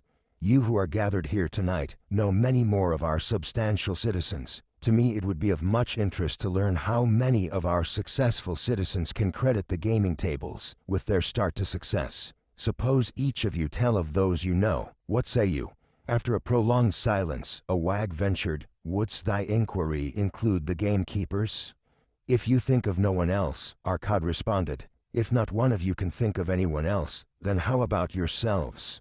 Are there any consistent winners with us who hesitate to advise such a source for their incomes?" His challenge was answered by a series of groans from the rear taken up and spread amid much laughter. "It would seem we are not seeking good luck in such places as the goddess frequents," he continued. "Therefore, let us explore other fields. We have not found it in picking up lost wallets, neither have we found it haunting the gaming tables. As to the races, I must confess to have lost far more coins there than I have ever won. Now, suppose we consider our trades and businesses. Is it not natural, if we conclude a profitable transaction, to consider it not good luck but a just reward for our efforts? I am inclined to think we may be overlooking the gifts of the goddess. Perhaps she really does assist us when we do not appreciate her generosity. Who can suggest further discussion?" Thereupon an elderly merchant arose, smoothing his genteel white robe. With thy permission, most honorable Arcad and my friends, I offer a suggestion. If, as you have said, we take credit to our own industry and ability for our business success, why not consider it a success as we almost enjoyed, but which escaped us, happenings which would have been most profitable? They would have been rare examples of good luck if they had actually happened. Because they were not brought to fulfillment, we cannot consider them as our just rewards. Surely many men here have such experiences to relate. Here is a wise approach, Arcad approved. Who among you have had good luck within your grasp, only to see it escape? Many hands were raised, among them that of the merchant. Arcad motioned to him to speak. As you suggested this approach, we should like to hear first from you. I will gladly relate a tale, he resumed, that doth illustrate how closely unto a man good luck may approach, and how blindly he may permit it to escape, much to his loss, and later, regret. Many years ago, when I was a young man, just married and well started to earning, my father did come one day and urge most strongly that I enter in an investment. The son of one of his good friends had taken notice of a barren tract of land, not far beyond the outer walls of our city. It lay high above the canal where no water could reach it. The son of my father's friend devised a plan to purchase this land, build 3 large water wheels that could be operated by oxen, and thereby raise the life-giving waters to the fertile soil. This accomplished, he planned to divide into small tracts and sell to the residents of the city for herb patches. The son of my father's friend did not possess sufficient gold to complete such an undertaking. Like myself, he was a young man earning a fair sum. His father, like mine, was a man of large family and small means. He therefore decided to interest a group of men to enter the enterprise with him. The group was to comprise 12, each of whom must be a money earner and agree to pay 1/10 of his earnings into the enterprise until the land was made ready for sale. All would then share justly in the profits in proportion to their investment. Thou, my son, bespoke my father unto me, art now in thy young manhood. It is my deep desire that thou begin the building of a valuable estate for myself, that thou mayest become respected among men. I desire to see thou profit from a knowledge of the thoughtless mistakes of thy father. This do I most ardently desire, my father, I replied. Then this do I advise. Do what I should have done at thy age. From thy earnings keep out 1/10 to put into favorable investments. With this 1/10 of thy earnings, and what it will also earn, thou canst, before thou art my age, accumulate for thyself a valuable estate. Thy words are words of wisdom, my father. Greatly do I desire riches, yet there are many uses to which my earnings are called. Therefore, do I hesitate to do as thou dost advise. I am young, there is plenty of time. So I thought at thy age, yet behold, many years have passed, and I have not yet made the beginning. We live in a different age, my father. I shall avoid thy mistakes. Opportunity stands before thee, my son. It is offering a chance that may lead to wealth. I beg of thee, do not delay. Go upon the morrow to the son of my friend, and bargain with him to pay 10% of thy earnings into this investment. Go promptly upon the morrow. Opportunity waits for no man. Today it is here, soon it is gone. Therefore, delay not. In spite of the advice of my father, I did hesitate. There were beautiful new robes just brought by the tradesmen from the east. Robes of such richness and beauty. My good wife and I felt we must each possess one. Should I agree to pay 1/10 of my earnings into the enterprise, we must deprive ourselves of these and other pleasures we dearly desired. I delayed making a decision until it was too late, much to my subsequent regrets. The enterprise did prove to be more profitable than any man had prophesied. This is my tale, showing how I did permit good luck to escape. In this tale, we see how good luck waits to come to that man who accepts opportunity, commented a swarthy man of the desert. To the building of an estate, there must always be the beginning. That start may be a few pieces of gold or silver which a man diverts from his earnings to his first investment. I myself am the owner of many herds. The start of my herds I did begin when I was a mere boy, and did purchase with 1 piece of silver a young calf. This, being the beginning of my wealth, was of great importance to me. To take his first start to building an estate is as good luck as can come to any man. With all men, that first step, which changes them from men who earn from their own labor to men who draw dividends from the earnings of their gold, is important. Some, fortunately, take it when young, and thereby outstrip in financial success those who do take it later, or those unfortunate men, like the father of this merchant, who never take it. Had our friend, the merchant, taken this step in his early manhood when this opportunity came to him, this day he would be blessed with much more of this world's goods. Should the good luck of our friend, the cloth weaver, cause him to take such a step at this time, it will indeed be but the beginning of much greater good fortune. Thank you. I like to speak, also. A stranger from another country arose. I am a Syrian. Not so well do I speak your tongue. I wish to call this friend, the merchant, a name. Maybe you think it not polite, this name, yet I wish to call him that. But alas, I not know your word for it. If I do call it in Syrian, you will not understand. Therefore please, some good gentleman, tell me that right name you call man, who puts off doing those things that mighty good for him. Procrastinator, called a voice. That's him, shouted the Syrian, waving his hands excitedly. He accepts not opportunity when she comes. He waits. He says, I have much business right now. By and by I talk to you. Opportunity, she will not wait for such slow fellow. She thinks, if a man desires to be lucky, he will step quick. Any man not step quick when opportunity comes, he big procrastinator like our friend, this merchant. The merchant arose and bowed good-naturedly, in response to the laughter. My admiration to thee, stranger within our gates, who hesitates not to speak the truth. And now let us hear another tale of opportunity. Who has for us another experience? Demanded Arcad. I have, responded a red-robed man of middle age. I am a buyer of animals, mostly camels and horses. Sometimes I do also buy the sheep and goats. The tale I am about to relate will tell truthfully how opportunity came one night, when I did least expect it. Perhaps for this reason I did let it escape. Of this, you shall be the judge. Returning to the city one evening after a disheartening 10 days' journey in search of camels, I was much angered to find the gates of the city closed and locked. While my slaves spread our tent for the night, which we looked to spend with little food and no water, I was approached by an elderly farmer, who, like ourselves, found himself locked outside. Honored sir, he addressed me, from thy appearance, I do judge thee to be a buyer. If this be so, much would I like to sell to thee the most excellent flock of sheep just driven up. Alas, my good wife lies very sick with the fever. I must return with all haste. Buy thou my sheep, that I and my slaves may mount our camels and travel back without delay.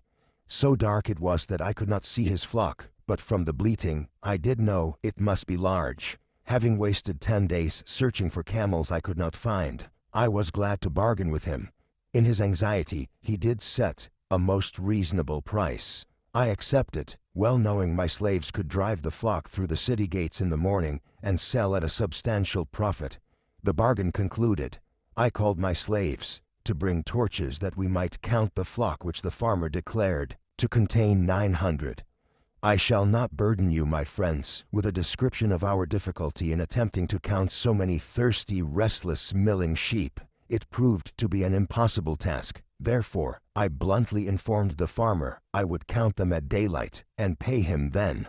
Please, most honorable sir, he pleaded, pay me but 2/3 of the price tonight, that I may be on my way. I will leave my most intelligent and educated slave to assist to make the count in the morning. He is trustworthy, and to him thou canst pay the balance. But I was stubborn and refused to make payment that night. Next morning, before I awoke, the city gates opened, and 4 buyers rushed out in search of flocks. They were most eager and willing to pay high prices, because the city was threatened with siege, and food was not plentiful. Nearly 3 times the price at which he had offered the flock to me did the old farmer receive for it. Thus was rare good luck allowed to escape. Here is a tale most unusual, commented Arcad. What wisdom doth it suggest? The wisdom of making a payment immediately when we are convinced our bargain is wise, suggested a venerable saddle-maker. If the bargain be good, then dost thou need protection against thy own weaknesses as much as against any other man. We mortals are changeable, alas, I must say more apt to change our minds when right than wrong.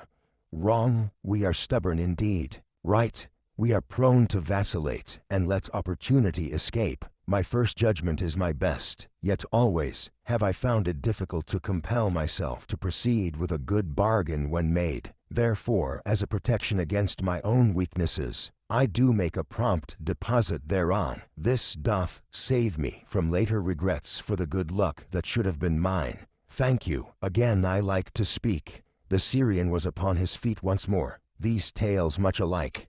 Each time opportunity fly away for same reason. Each time she come to procrastinator, bringing good plan. Each time they hesitate, not say right now best time, I do it quick. How can men succeed that way? Wise are thy words, my friend, responded the buyer. Good luck fled from procrastination in both these tales. Yet, this is not unusual. The spirit of procrastination is within all men. We desire riches, yet how often when opportunity doth appear before us, that spirit of procrastination from within doth urge various delays in our acceptance. In listening to it, we do become our own worst enemies. In my younger days, I did not know it by this long word our friend from Syria doth enjoy. I did think at first it was my own poor judgment that did cause me loss of many profitable trades. Later, I did credit it to my stubborn disposition. At last, I did recognize it for what it was, a habit of needless delaying where action was required, action prompt and decisive. How I did hate it when its true character stood revealed. With the bitterness of a wild ass hitched to a chariot, I did break loose from this enemy to my success. Thank you. I like ask question from Mr. Merchant. The Syrian was speaking. You wear fine robes, not like those of poor man. You speak like successful man. Tell us, do you listen now when procrastination whispers in your ear? Like our friend the buyer, I also had to recognize and conquer procrastination, responded the merchant. To me it proved to be an enemy, ever watching and waiting to thwart my accomplishments. The tale I did relate is but one of many similar instances I could tell to show how it drove away my opportunities. 'Tis not difficult to conquer, once understood. No man willingly permits the thief to rob his bins of grain, nor does any man willingly permit an enemy to drive away his customers and rob him of his profits. When once I did recognize that such acts as these my enemy was committing, with determination I conquered him. So must every man master his own spirit of procrastination before he can expect to share in the rich treasures of Babylon. What sayest, Arcot? Because thou art the richest man in Babylon, many do proclaim thee to be the luckiest. Dost agree with me that no man can arrive at a full measure of success until he hath completely crushed the spirit of procrastination within him? It is even as thou sayest, Arcot admitted. During my long life, I have watched generation following generation, marching forward along those avenues of trade, science, and learning that lead to success in life. Opportunities came to all these men. Some grasped theirs and moved steadily to the gratification of their deepest desires, but the majority hesitated, faltered, and fell behind. Arcad turned to the cloth weaver. Thou didst suggest that we debate good luck. Let us hear what thou now thinkest upon the subject. I do see good luck in a different light. I had thought of it as something most desirable that might happen to a man without effort upon his part.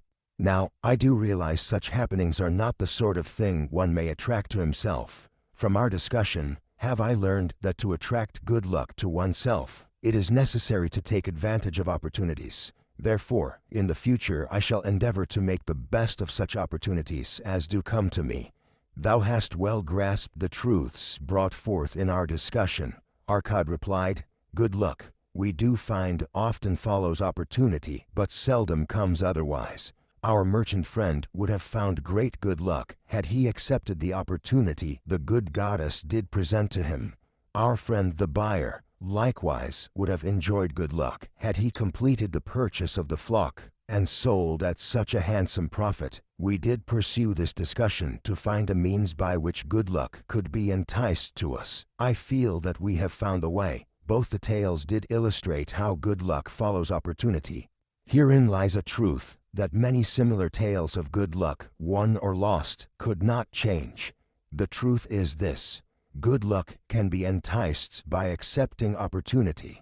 Those eager to grasp opportunities for their betterment do attract the interest of the good goddess. She is ever anxious to aid those who please her. Men of action please her best. Action will lead thee forward to the successes thou dost desire. Men of action are favored by the goddess of good luck. The 5 laws of gold. A bag heavy with gold, or a clay tablet carved with words of wisdom. If thou hadst thy choice, which wouldst thou choose? By the flickering light from the fire of desert shrubs, the sun-tanned faces of the listeners gleamed with interest. The gold, chorused the 27. Old Caliban smiled knowingly. Hark, he resumed, raising his hand. Hear the wild dogs out there in the night. They howl and wail because they are lean with hunger. Yet feed them, and what do they? Fight and strut, then fight and strut some more, giving no thought to the morrow that will surely come. Just so it is with the sons of men. Give them a choice of gold and wisdom. What do? Ignore the wisdom and waste the gold. On the morrow they wail because they have no more gold. Gold is reserved for those who know its laws and abide by them. Caliban drew his white robe close about his lean legs, for a cool night wind was blowing. Because thou hast served me faithfully upon our long journey, because thou cared well for my camels, because thou toiled uncomplainingly across the hot sands of the deserts, because thou fought bravely the robbers that sought to despoil my merchandise, I will tell thee this night the tale of the 5 laws of gold, such a tale as thou never hast heard before. Harkye with deep attention to the words I speak, for if you grasp their meaning and heed them, in the days that come thou shalt have much gold. He paused impressively. Above, in a canopy of blue, the stars shone brightly in the crystal clear skies of Babylonia. Behind the group loomed their faded tents, tightly staked against possible desert storms. Beside the tents were neatly stacked bales of merchandise covered with skins. Nearby the camel herds sprawled in the sand, some chewing their cuds contentedly, others snoring in hoarse discord. Thou hast told us many good tales, Caliban, spoke up the chief packer. We look to thy wisdom to guide us upon the morrow, when our service with thee shall be at an end. I have but told thee of my adventures in strange and distant lands, but this night I shall tell thee of the wisdom of Arcad, the wise rich man. Much have we heard of him, acknowledged the chief packer, for he was the richest man that ever lived in Babylon. The richest man he was, and that because B was wise in the ways of gold, even as no man had ever been before him. This night shall I tell you of his great wisdom, as it was told to me by Nomasir, his son, many years ago in Nineveh, when I was but a lad. My master and myself had tarried long into the night in the palace of Nomasir. I had helped my master bring great bundles of fine rugs, each one to be tried by Nomasir until his choice of colors was satisfied. At last he was well pleased, and commanded us to sit with him, and to drink a rare vintage odorous to the nostrils, and most warming to my stomach, which was unaccustomed to such a drink. Then did he tell us this tale of the great wisdom of Arcad, his father, even as I shall tell it to you. In Babylon, it is the custom, as you know, that the sons of wealthy fathers live with their parents in expectation of inheriting the estate. Arcad did not approve of this custom. Therefore, when Nomasir reached man's estate, he sent for the young man and addressed him. My son, it is my desire that thou succeed to my estate. Thou must, however, first prove that thou art capable of wisely handling it. Therefore, I wish that thou go out into the world and show thy ability both to acquire gold and to make thyself respected among men. To start thee well, I will give thee 2 things of which I myself was denied when I started as a poor youth to build up a fortune. First, I give thee this bag of gold. If thou use it wisely, it will be the basis of thy future success. Second, I give thee this clay tablet upon which is carved the 5 laws of gold. If thou dost but interpret them in thy own acts, they shall bring thee competence and security. 10 years from this day, come thou back to the house of thy father, and give account of thyself. If thou prove worthy, I will then make thee the heir to my estate. Otherwise, I will give it to the priests, that they may barter for my soul the land consideration of the gods. So Nomasir went forth to make his own way, taking his bag of gold, the clay tablet carefully wrapped in silken cloth, his slave and the horses upon which they rode. The 10 years passed, and Nomasir, as he had agreed, returned to the house of his father, who provided a great feast in his honor, to which he invited many friends and relatives. After the feast was over, the father and mother mounted their throne-like seats at one side of the great hall, and Nomasir stood before them to give an account of himself as he had promised his father. It was evening. The room was hazy with smoke from the wicks of the oil lamps that but dimly lighted it. Slaves in white woven jackets and tunics fanned the humid air rhythmically with long-stemmed palm leaves. A stately dignity colored the scene.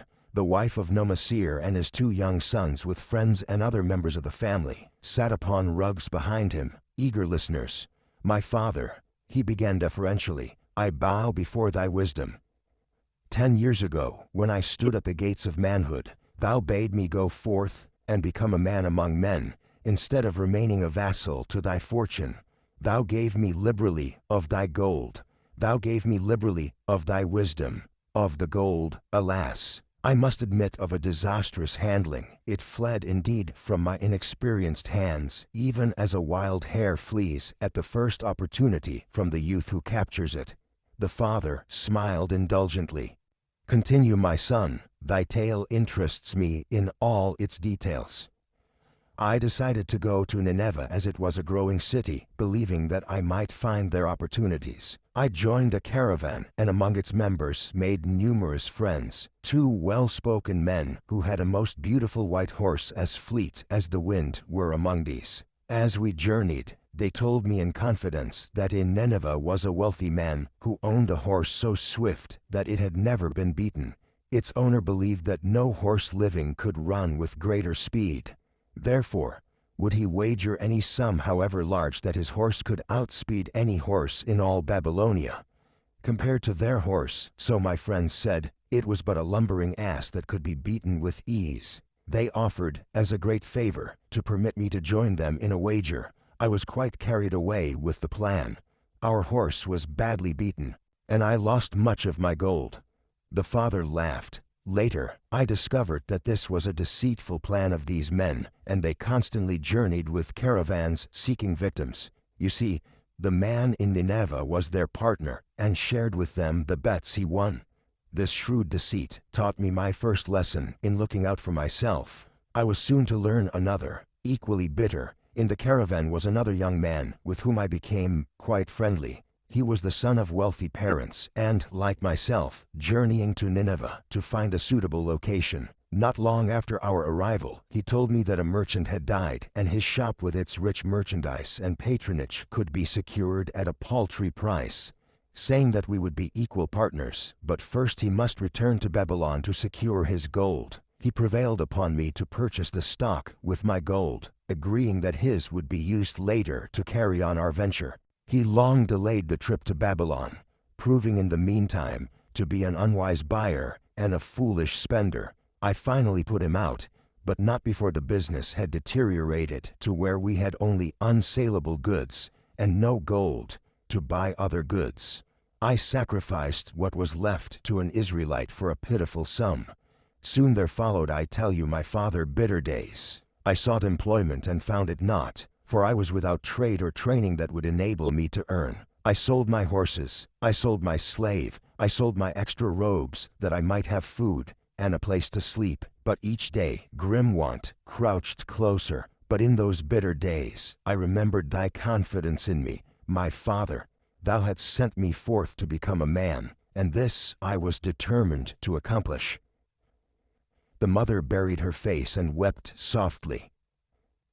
At this time I bethought me of the table thou had given to me, upon which thou had carved the 5 laws of gold. Thereupon I read most carefully thy words of wisdom, and realized that, had I but sought wisdom first, my gold would not have been lost to me. I learned by heart each law, and determined that, when once more the goddess of good fortune smiled upon me, I would be guided by the wisdom of age, and not by the inexperience of youth. For the benefit of you who are seated here this night, I will read the wisdom of my father as engraved upon the clay tablet which he gave to me 10 years ago. The 5 laws of gold. Gold cometh gladly, and in increasing quantity, to any man who will put by not less than 1/10 of his earnings to create an estate for his future and that of his family. 2. Gold laboreth diligently and contentedly for the wise owner, who finds for it profitable employment, multiplying even as the flocks of the field. The 3.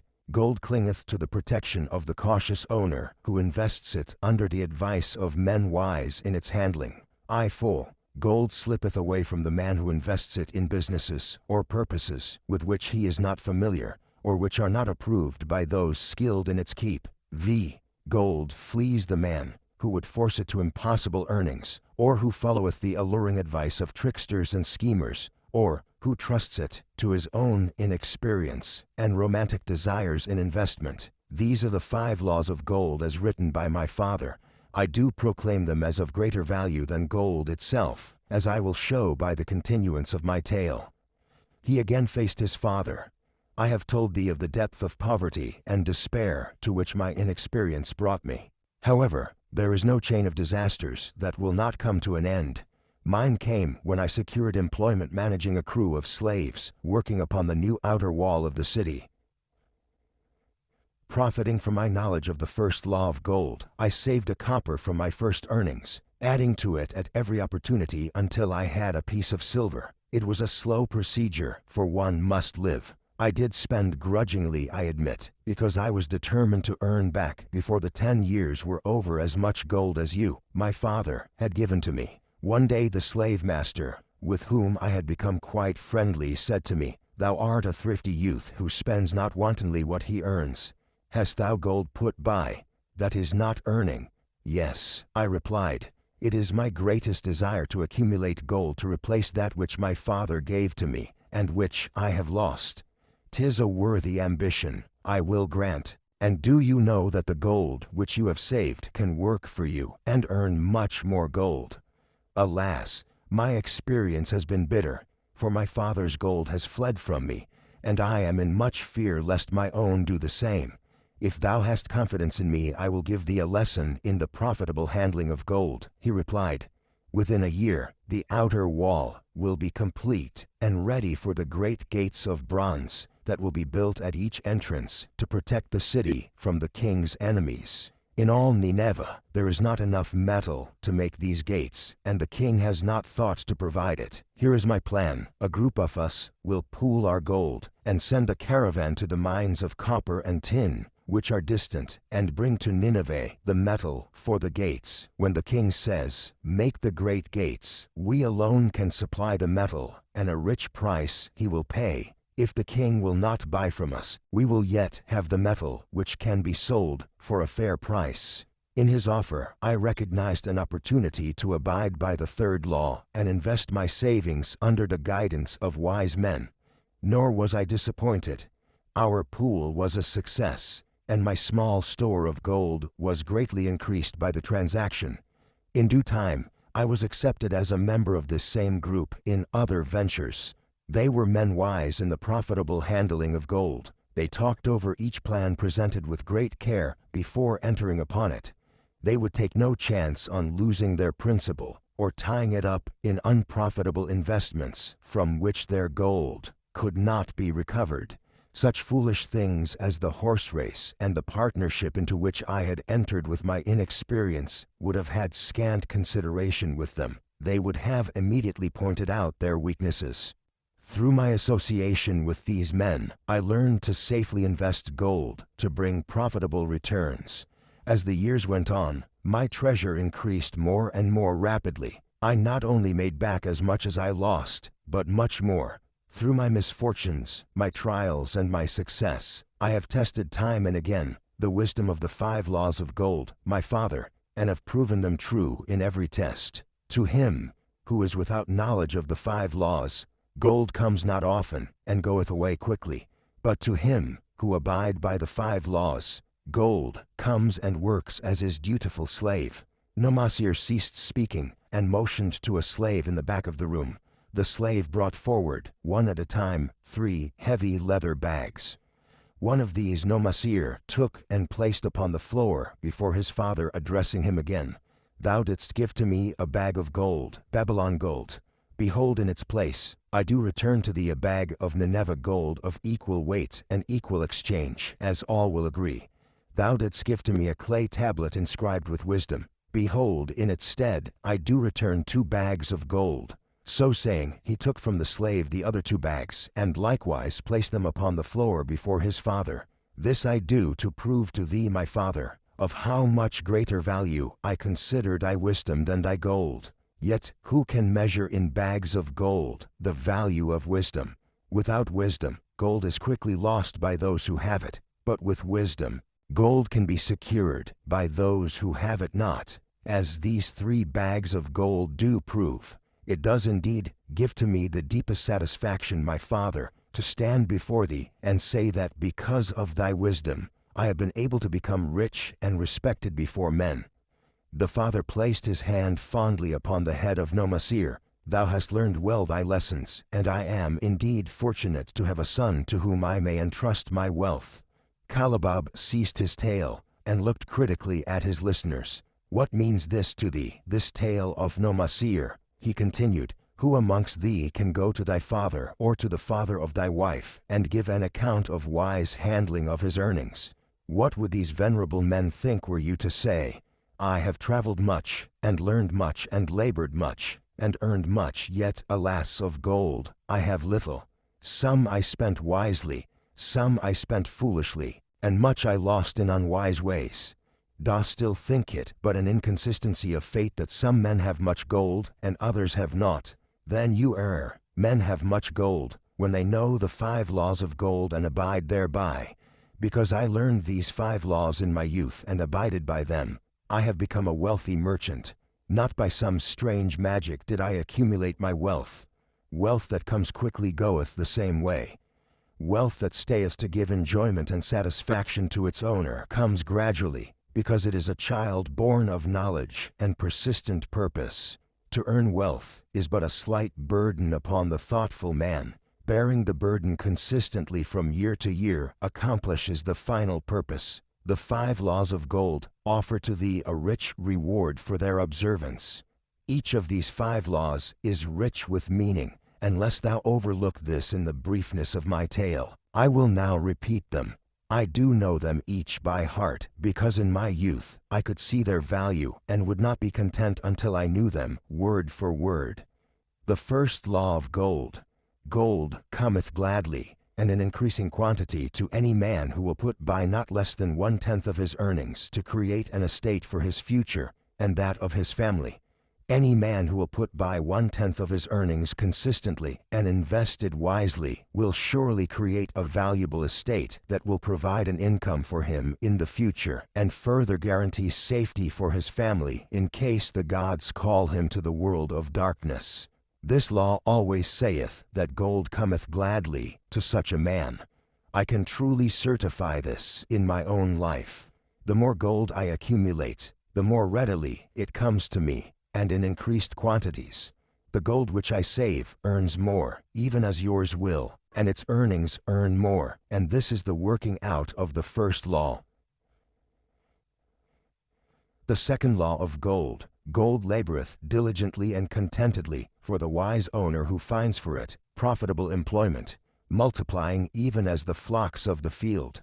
Gold indeed is a willing worker. It is ever eager to multiply when opportunity presents itself. To every man who hath a store of gold set by, opportunity comes for its most profitable use. As the years pass, it multiplies itself in surprising fashion. The third law of gold. Gold clingeth to the protection of the cautious owner who invests it under the advice of men wise in its handling. Gold indeed clingeth to the cautious owner, even as it flees the careless owner. The man who seeks the advice of men wise in handling gold soon learneth not to jeopardize his treasure, but to preserve in safety and to enjoy in contentment its consistent increase. The fourth law of gold. Gold slippeth away from the man who invests it in businesses or purposes with which he is not familiar or which are not approved by those skilled in its keep. To the man who hath gold, yet is not skilled in its handling, many uses for it appear most profitable. Too often these are fraught with danger of loss, and if properly analyzed by wise men, show small possibility of profit. Therefore the inexperienced owner of gold, who trusts to his own judgment and invests it in business or purposes with which he is not familiar, too often finds his judgment imperfect and pays with his treasure for his inexperience. Wise indeed is he who investeth his treasures under the advice of men skilled in the ways of gold. The fifth law of gold. Gold flees the man who would force it to impossible earnings, or who followeth the alluring advice of tricksters and schemers, or who trusts it to his own inexperience and romantic desires in investment. Fanciful propositions that thrill like adventure tales always come to the new owner of gold. These appear to endow his treasure with magic powers that will enable it to make impossible earnings. Yet heed ye the wise men, for verily they know the risks that lurk behind every plan to make great wealth suddenly. Forget not the rich men of Nineveh, who would take no chance of losing their principal or tying it up in unprofitable investments. This ends my tale of the 5 laws of gold. In telling it to thee, I have told the secrets of my own success. Yet they are not secrets, but truths which every man must first learn and then follow who wishes to step out of the multitude that, like you wild dogs, must worry each day for food to eat. Tomorrow we enter Babylon. Look, see the fire that burns eternal above the temple of Bel. We are already inside of the golden city. Tomorrow each of thee shall have gold, the gold thou hast so well earned by thy faithful services. 10 years from this night, what can you tell about this gold? If there be men among you who, like Nomasir, will use a portion of their gold to start for themselves an estate, and be thenceforth wisely guided by the wisdom of Arkad, 10 years from now, 'tis a safe wager, like the son of Arkad, they will be rich and respected among men. Our wise acts accompany us through life, to please us and to help us. Just as surely our unwise acts follow us to plague and torment us. Alas, they cannot be forgotten. In the front rank of the torments that do follow us are the memories of the things we should have done, of the opportunities which came to us, and we took not. Rich are the treasures of Babylon, so rich no man can count their value in pieces of gold. Each year they grow richer and more valuable. Like the treasures of every land, they are a reward, a rich reward, awaiting those men of purpose who determine to secure their just share. In the strength of thine own desires is a magic power. Guide this power with thy knowledge of the 5 laws of gold, and thou shalt share the treasures of Babylon. The gold lender of Babylon, 50 pieces of gold. Never before had Rodan, the spear-maker of old Babylon, carried so much gold in his leather wallet. Happily down the king's highway, from the palace of his most liberal majesty, he strode. Cheerfully the gold clinked as the wallet at his belt swayed with each step. The sweetest music he had ever heard. 50 pieces of gold, all his. He could hardly realize his good fortune. What power in those clinking discs! They could purchase anything he wanted. A grand house, land, cattle, camels, horses, chariots, whatever he might desire. What use should he make of it?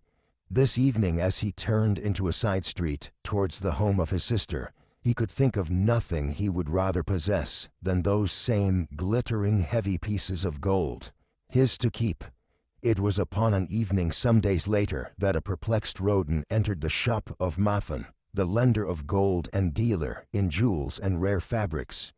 Glancing neither to the right nor the left at the colorful articles artfully displayed, he passed through to the living quarters at the rear. Here he found the genteel Mathon lounging upon a rug, partaking of a meal served by a black slave. "I would counsel with thee, for I know not what to do." Rodan stood stolidly, feet apart, hairy breast exposed by the gaping front of his leather jacket. Mathon's narrow, sallow face smiled a friendly greeting. "What indiscretions hast thou done that thou shouldst seek the lender of gold? Hast been unlucky at the gaming table? Or hath some plump dame entangled thee?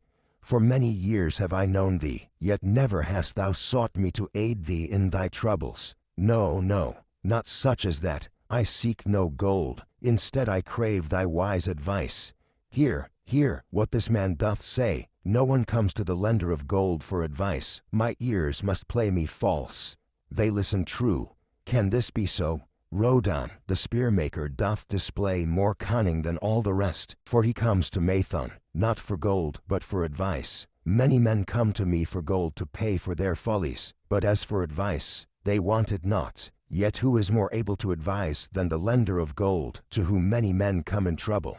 Thou shalt eat with me, Rodan, he continued. Thou shalt be my guest for the evening. And all he commanded of the black slave, "Draw up a rag for my friend Rodan, the spear-maker, who comes for advice. He shall be mine honored guest. Bring to him much food, and get for him my largest cup. Choose well of the best wine, that he may have satisfaction in the drinking. Now, tell me what troubles thee." "It is the king's gift." "The king's gift? The king did make thee a gift, and it gives thee trouble? What manner of gift?" "Because he was much pleased with the design I did submit to him for a new point on the spears of the royal guard. He did present me with 50 pieces of gold, and now I am much perplexed. I am beseeched each hour the sun doth travel across the sky, by those who would share it with me. That is natural. More men want gold than have it, and would wish one who comes by it easily to divide. But can you not say, no? Is thy will not as strong as thy fist?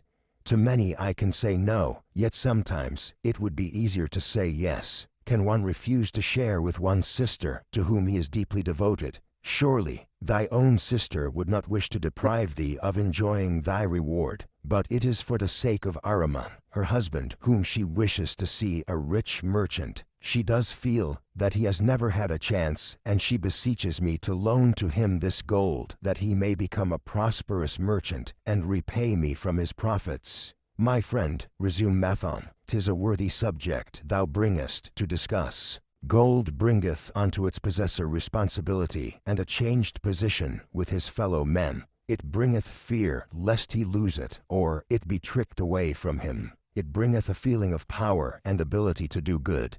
Likewise it bringeth opportunities whereby his very good intentions may bring him into difficulties. Didst ever hear of the farmer of Nineveh who could understand the language of animals? I wot not, for 'tis not the kind of tale men like to tell over the bronze caster's forge. I will tell it to thee, for thou shouldst know that to borrowing and lending there is more than the passing of gold from the hands of one to the hands of another. This farmer, who could understand what the animals said to each other, did linger in the farmyard each evening, just to listen to their words. One evening he did hear the ox bemoaning to the ass the hardness of his lot. "I do labor pulling the plow from morning until night. No matter how 87 hot the day, or how tired my legs, or how the bow doth chafe my neck, still must I work. But you are a creature of leisure. You are trapped with a colorful blanket, and do nothing more than carry our master about where he wishes to go. When he goes nowhere, you do rest and eat the green grass all the day." Now the ass, in spite of his vicious heels, was a goodly fellow, and sympathized with the ox. "My good friend," he replied, "you do work very hard, and I would help ease your lot. Therefore will I tell you how you may have a day of rest. In the morning, when the slave comes to fetch you to the plow, lie upon the ground and bellow much, that he may say you are sick and cannot work." So the ox took the advice of the ass, and the next morning the slave returned to the farmer and told him the ox was sick and could not pull the plow. "Then," said the farmer, "hitch the ass to the plow, for the plowing must go on." All that day the ass, who had only intended to help his friend, found himself compelled to do the ox's task. When night came, and he was released from the plow, his heart was bitter, and his legs were weary, and his neck was sore where the bow had chafed it. The farmer lingered in the barnyard to listen. The ox began first. "You are my good friend. Because of your wise advice, I have enjoyed a day of rest." "And I," retorted the ass, "am like many another simple-hearted one, who starts to help a friend and ends up by doing his task for him. Hereafter, you draw your own plow, for I did hear the master tell the slave to send for the butcher were you sick again. I wish he would, for you are a lazy fellow." Thereafter they spoke to each other no more. This ended their friendship. "Canst thou tell the moral to this tale, Rodan?" "'Tis a good tale," responded Rodan, "but I see not the moral." "I thought not that you would, but it is there, and simple too. Just this: if you desire to help thy friend, do so in a way that will not bring thy friend's burdens upon thyself." "I had not thought of that. It is a wise moral. I wish not to assume the burdens of my sister's husband. But tell me, you lend to many, do not the borrowers repay?" Mathon smiled the smile of one whose soul is rich with much experience. "Could a loan be well made if the borrower cannot repay? Must not the lender be wise and judge carefully whether his gold can perform a useful purpose to the borrower and return to him once more, or whether it will be wasted by one unable to use it wisely and leave him without his treasure, and leave the borrower with a debt he cannot repay? I will show to thee the tokens in my token chest, and let them tell thee some of their stories." Into the room he brought a chest as long as his arm, covered with red pigskin and ornamented with bronze designs. He placed it upon the floor and squatted before it, both hands upon the lid. "From each person to whom I lend, I do exact a token for my token chest, to remain there until the loan is repaid. When they repay, I give back. But if they never repay, it will always remind me of one who was not faithful to my confidence. The safest loans, my token box tells me, are to those whose possessions are of more value than the one they desire. They own lands, or jewels, or camels, or other things which could be sold to repay the loan. Some of the tokens given to me are jewels of more value than the loan. Others are promises that if the loan be not repaid as agreed, they will deliver to me certain property settlement. On loans like those I am assured that my gold will be returned with the rental thereon, for the loan is based on property. In another class are those who have the capacity to earn. They are such as you, who labor or serve and are paid. They have income, and if they are honest and suffer no misfortune, I know that they also can repay the gold I loan them and the rental to which I am entitled. Such loans are based on human effort. Others are those who have neither property nor assured earning capacity. Life is hard, and there will always be some who cannot adjust themselves to it. Alas for the loans I make them! Even though they be no larger than a pence, my token box may censure me in the years to come, unless they be guaranteed by good friends of the borrower, who know him honorable." Mathon released the clasp and opened the lid. Rodan leaned forward eagerly. At the top of the chest, a bronze neck-piece lay upon a scarlet cloth. Mathon picked up the piece and patted it affectionately. "This shall always remain in my token chest, because the owner has passed on into the great darkness. I treasure it, his token, and I treasure his memory, for he was my good friend. We traded together with much success, until out of the East he brought a woman to wed, beautiful, but not like our women, a dazzling creature. He spent his gold lavishly to gratify her desires. He came to me in distress when his gold was gone. I counseled with him. I told him I would help him to once more master his own affairs. He swore by the sign of the great bull that he would, but it was not to be. In a quarrel, she thrust a knife into the heart he dared her to pierce." "And she?" questioned Rodan. "Yes, of course, this was hers." He picked up the scarlet cloth. "In bitter remorse she threw herself into the Euphrates. These two loans will never be repaid. The chest tells you, Rodan, that humans in the throes of great emotions are not safe risks for the gold lender. Here, now this is different." He reached for a ring carved of ox bone. "This belongs to a farmer. I buy the rugs of his women. The locusts came and they had not food. I helped him, and when the new crop came, He repaid me. Later he came again and told of strange goats in a distant land as described by a traveler. They had long hair so fine and soft, it would weave into rugs more beautiful than any ever seen in Babylon. He wanted a herd, but he had no money, so I did lend him gold to make the journey and bring back goats. Now his herd is begun. And next year I shall surprise the lords of Babylon with the most expensive rugs it has been their good fortune to buy. Soon I must return his ring. He doth insist on repaying promptly. Some borrowers do that? Queried Rodan. If they borrow for purposes that bring money back to them, I find it so. But if they borrow because of their indiscretions, I warn thee to be cautious if thou wouldst ever have thy gold back in hand again. Tell me about this, requested Rodan, picking up a heavy gold bracelet inset with jewels in rare designs. The women do appeal to my good friend, bantered Mathon.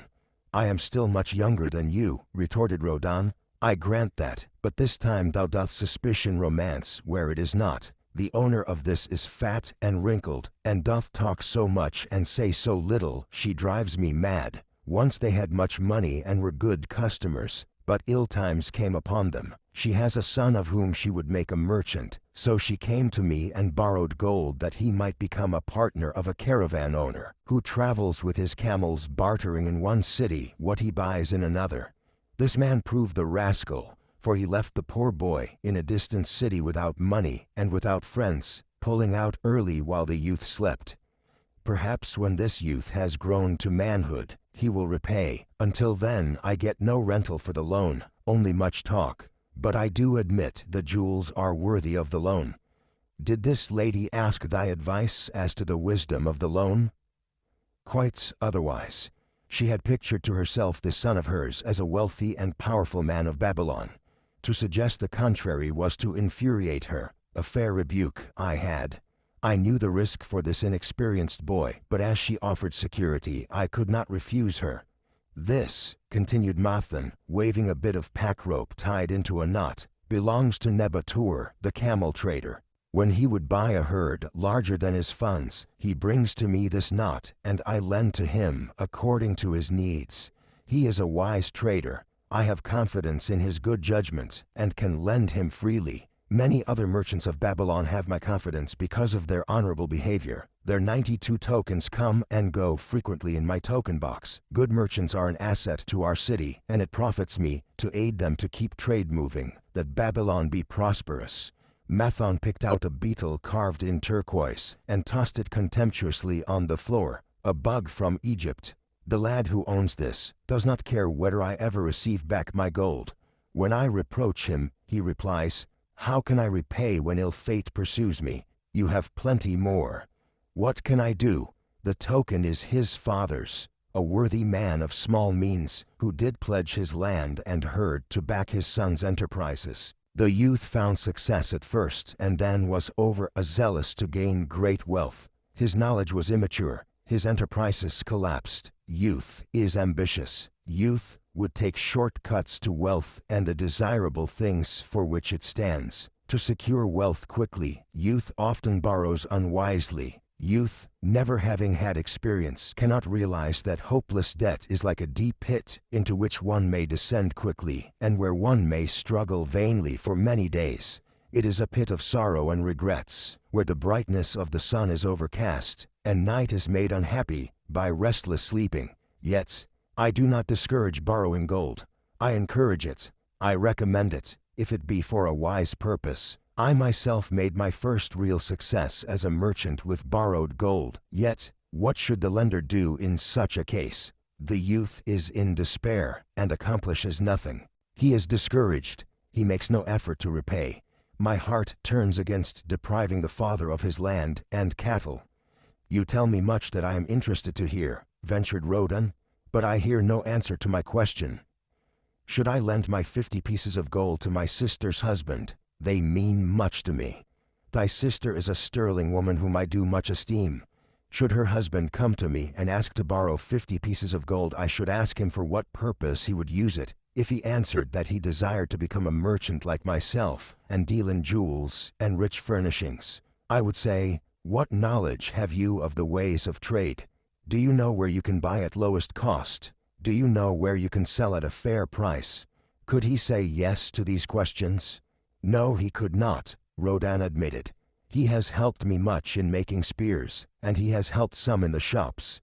Then would I say to him that his purpose was not wise. Merchants must learn their trade. His ambition, though worthy, is not practical, and I would not lend him any gold. But supposing he could say, yes, I have helped merchants much. I know how to travel to Smyrna and to buy at low cost the rugs the housewives weave. I also know many of the rich people of Babylon to whom I can sell these at a large profit. Then I would say, your purpose is wise and your ambition honorable. I shall be glad to lend you the 50 pieces of gold if you can give me security that they will be returned. But would he say, I have no security other than that I am an honored man and will pay you well for the loan? Then would I reply, I treasure much each piece of gold. Were the robbers to take it from you as you journeyed to Smyrna, or take the rugs from you as you returned, then you would have no means of repaying me, and my gold would be gone. Gold, you see, Rodan, is the merchandise of the lender of money. It is easy to lend. If it is lent unwisely, then it is 94 difficult to get back. The wise lender wishes not the risk of the undertaking, but the guarantee of safe repayment. 'Tis well, he continued, to assist those that are in trouble. 'Tis well to help those upon whom fate has laid a heavy hand. 'Tis well to help those who are starting that they may progress and become valuable citizens. But help must be given wisely, lest, like the farmer's ass, in our desire to help we but take upon ourselves the burden that belongs to another. Again I wandered from thy question, Rodan, but hear my answer. Keep thy 50 pieces of gold. What thy labor earns for thee and what is given thee for reward is thine own, and no man can put an obligation upon thee to part with it, unless it do be thy wish. If thee wouldst lend it, so that it may earn thee more gold, then lend with caution and in many places. I like not idle gold, even less, I like too much of risk. How many years hast thou labored as a spear-maker? Fully 3. How much besides the king's gift hast saved? 3 gold pieces. Each year that thou hast labored, thou hast denied thyself good things to save from thine earnings 1 piece of gold. 'Tis as you say. Then mightest save in 50 years of labor 50 pieces of gold by thy self-denial? A lifetime of labor it would be. Thinkest thou thy sister would wish to jeopardize the savings of 50 years of labor over the bronze melting pot that her husband might experiment on being a merchant? Not if I spoke in your words. Then go to her and say, 3 years I have labored each day except fast days, from morning until night, and I have denied myself many things that my heart craved. For each year of labor and self-denial I have to show 1 piece of gold. Thou art my favored sister, and I wish that thy husband may engage in business, in which he will prosper greatly. If he will submit to me a plan that seems wise and possible to my friend Mathan, then will I gladly lend to him my savings of an entire year, that he may have an opportunity to prove that he can succeed.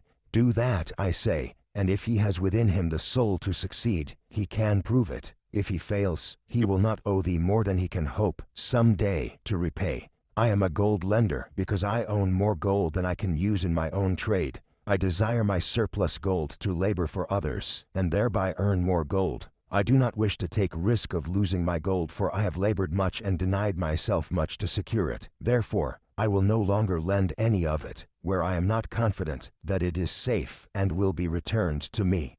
Neither will I lend it where I am not convinced that its earnings will be promptly paid to me. I have told to thee, Rodan, a few of the secrets of my token chest.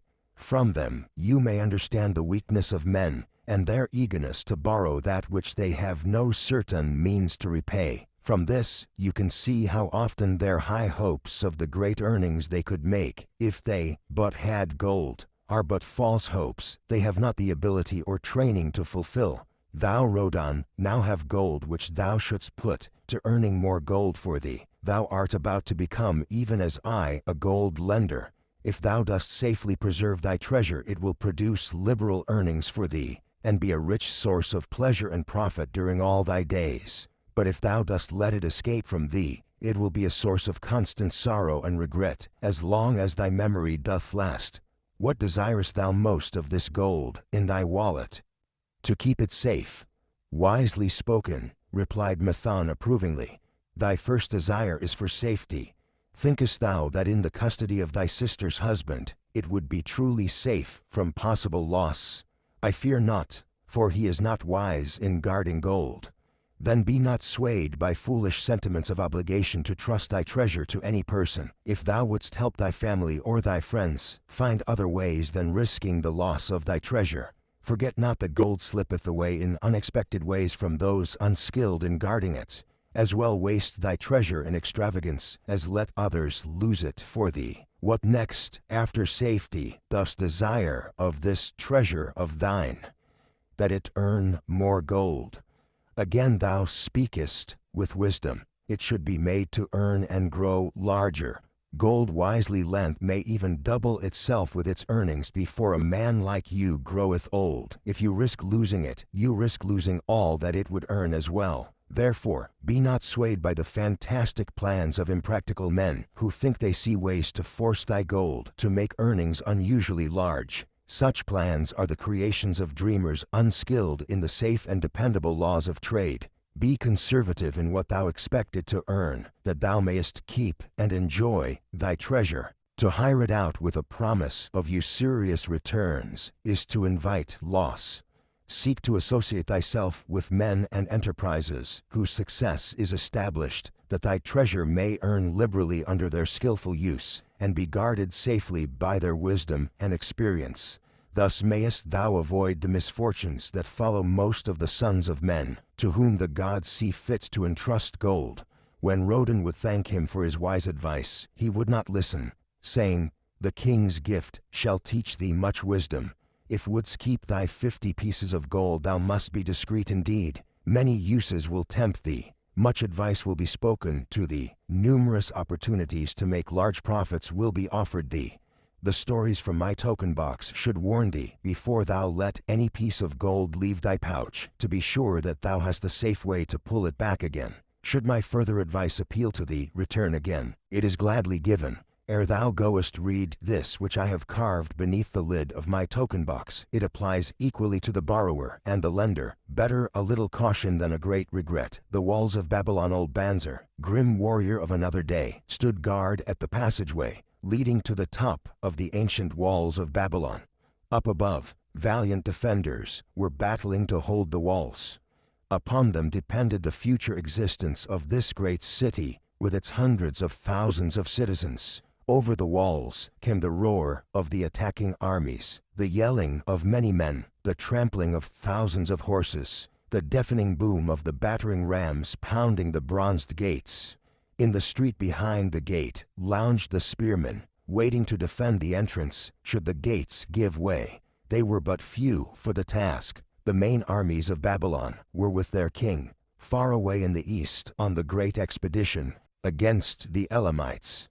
No attack upon the city having been anticipated during their absence, the defending forces were small. Unexpectedly from the north bore down the mighty armies of the Assyrians, and now the walls must hold, or Babylon was doomed. About Banzer were great crowds of citizens, white-faced and terrified, eagerly seeking news of the battle.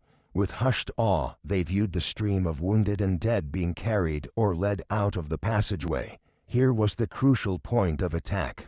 After 3 days of circling about the city, the enemy had suddenly thrown his great strength against this section and this gate. The defenders from the top of the wall fought off the climbing platforms and the scaling ladders of the attackers with arrows, burning oil and, if any reached the top, spears.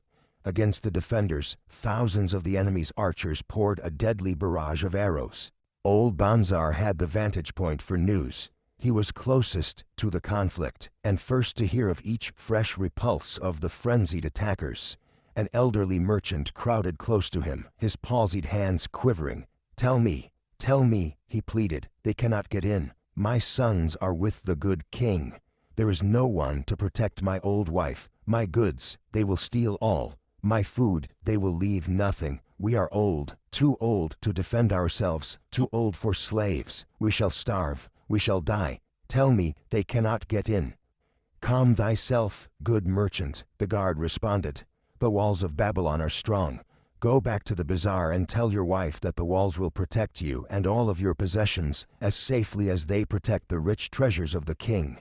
Keep close to the walls, lest the arrows flying over strike you." A woman with a babe in arms took the old man's place as he withdrew. "Sergeant, what news from the top? Tell me truly, that I may reassure my poor husband. He lies with fever from his terrible wounds, yet insists upon his armor and his spear to protect me, who am with child. Terrible, he says, will be the vengeful lust of our enemies should they break in. Be thou of good heart, thou mother that is, and is again to be. The walls of Babylon will protect you and your babes. They are high and strong.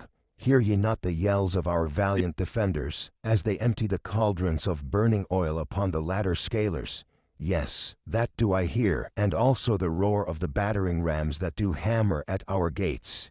Back to thy husband.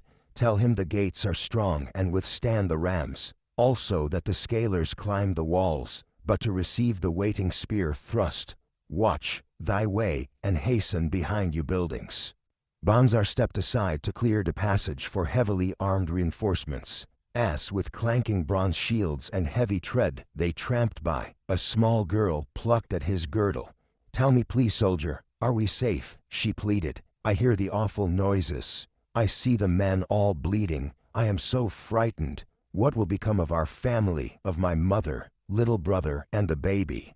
The grim old campaigner blinked his eyes and thrust forward his chin as he beheld the child. "Be not afraid, little one," he reassured her. "The walls of Babylon will protect you and mother and little brother and the baby. It was for the safety of such as you that the good Queen Semiramis built them over 100 years ago. Never have they been broken through. Go back and tell your mother and little brother and the baby that the walls of Babylon will protect them, and they need have no fear."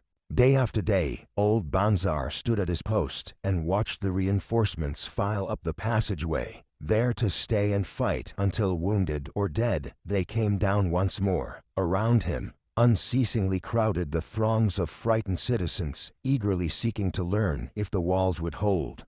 To all he gave his answer, with the fine dignity of an old soldier: "The walls of Babylon will protect you." For 3 weeks and 5 days, the attack waged with scarcely ceasing violence.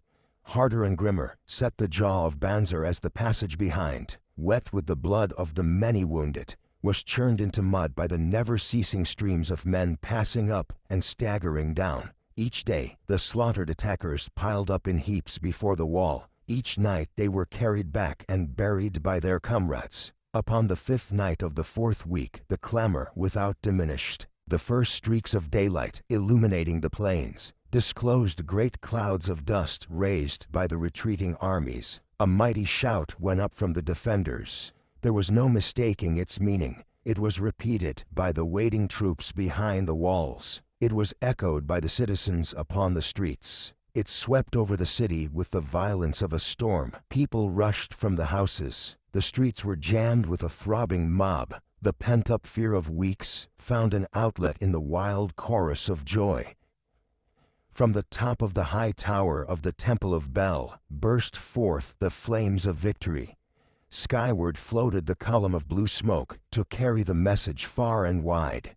The walls of Babylon had once again repulsed a mighty and viscous foe, determined to loot her rich treasures and to ravish and enslave her citizens. Babylon endured century after century because it was fully protected. It could not afford to be otherwise. The walls of Babylon were an outstanding example of man's need and desire for protection. This desire is inherent in the human race. It is just as strong today as it ever was, but we have developed broader and better plans to accomplish the same purpose. In this day, behind the impregnable walls of insurance, savings accounts, and dependable investments, we can guard ourselves against the unexpected tragedies that may enter any door and seat themselves before any fireside. We cannot afford to be without adequate protection. The camel trader of Babylon. The hungrier one becomes, the clearer one's mind works. Also, the more sensitive one becomes to the odors of food. Tarkud, the son of Azur, certainly thought so. For 2 whole days he had tasted no food, except 2 small figs, purloined from over the wall of a garden.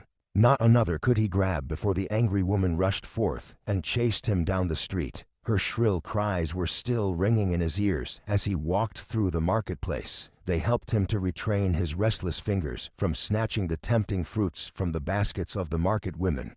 Never before had he realized how much food was brought to the markets of Babylon, and how good it smelled. Leaving the market, he walked across to the inn and paced back and forth in front of the eating house. Perhaps here he might meet someone he knew, someone from whom he could borrow a copper that would gain him a smile from the unfriendly keeper of the inn, and with it a liberal helping. Without the copper he knew all too well how unwelcome he would be. In his abstraction he unexpectedly found himself face to face with the one man he wished most to avoid, the tall, bony figure of Dabasir, the camel trader.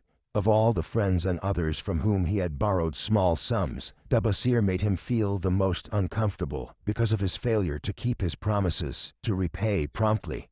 Dabasir's face lighted up at the sight of him. "Ha! 'Tis Tarkad, just the one I have been seeking, that he might repay the 2 pieces of copper which I lent him a moon ago. Also the piece of silver which I lent to him before that. We are well met. I can make good use of the coins this very day. What say, boy, what say?" Tarkad stuttered and his face flushed. He had naught in his empty stomach to nerve him to argue with the outspoken Dabasir. "I am sorry, very sorry," he mumbled weakly, "but this day I have needed a copper, nor the silver with which I could repay." "Then get it," Dabasir insisted. "Surely thou canst get hold of a few coppers and a piece of silver to repay the generosity of an old friend of thy father, who aided thee whence thou wast in need. 'Tis because ill fortune does pursue me that I cannot pay."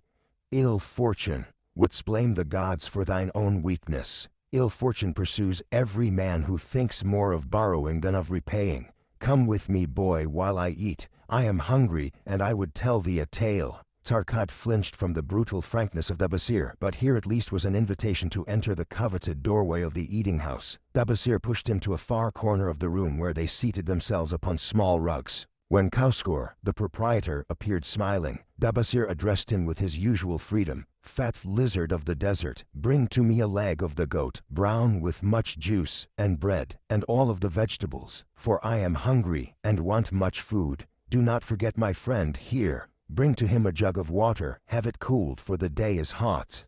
Tarkad's heart sank. Must he sit here and drink water while he watched this man devour an entire goat leg? He said nothing. He thought of nothing he could say. Dabasir, however, knew no such thing as silence. Smiling and waving his hand good-naturedly to the other customers, all of whom knew him, he continued, "I did hear from a traveler just returned from Orpha, of a certain rich man who has a piece of stone cut so thin that one can look through it. He put it in the window of his house to keep out the rains. It is yellow, so this traveler does relate, and he was permitted to look through it, and all the outside world looked strange, and not like it really is. What say you to that, Tarkad? Thinkest all the world could look to a man a different color from what it is?" "I dare say," responded the youth, much more interested in the fat leg of goat placed before Dabasir. "Well, I know it to be true, for I myself have seen the world all of a different color from what it really is, and the tale I am about to tell relates how I came to see it in its right color once more."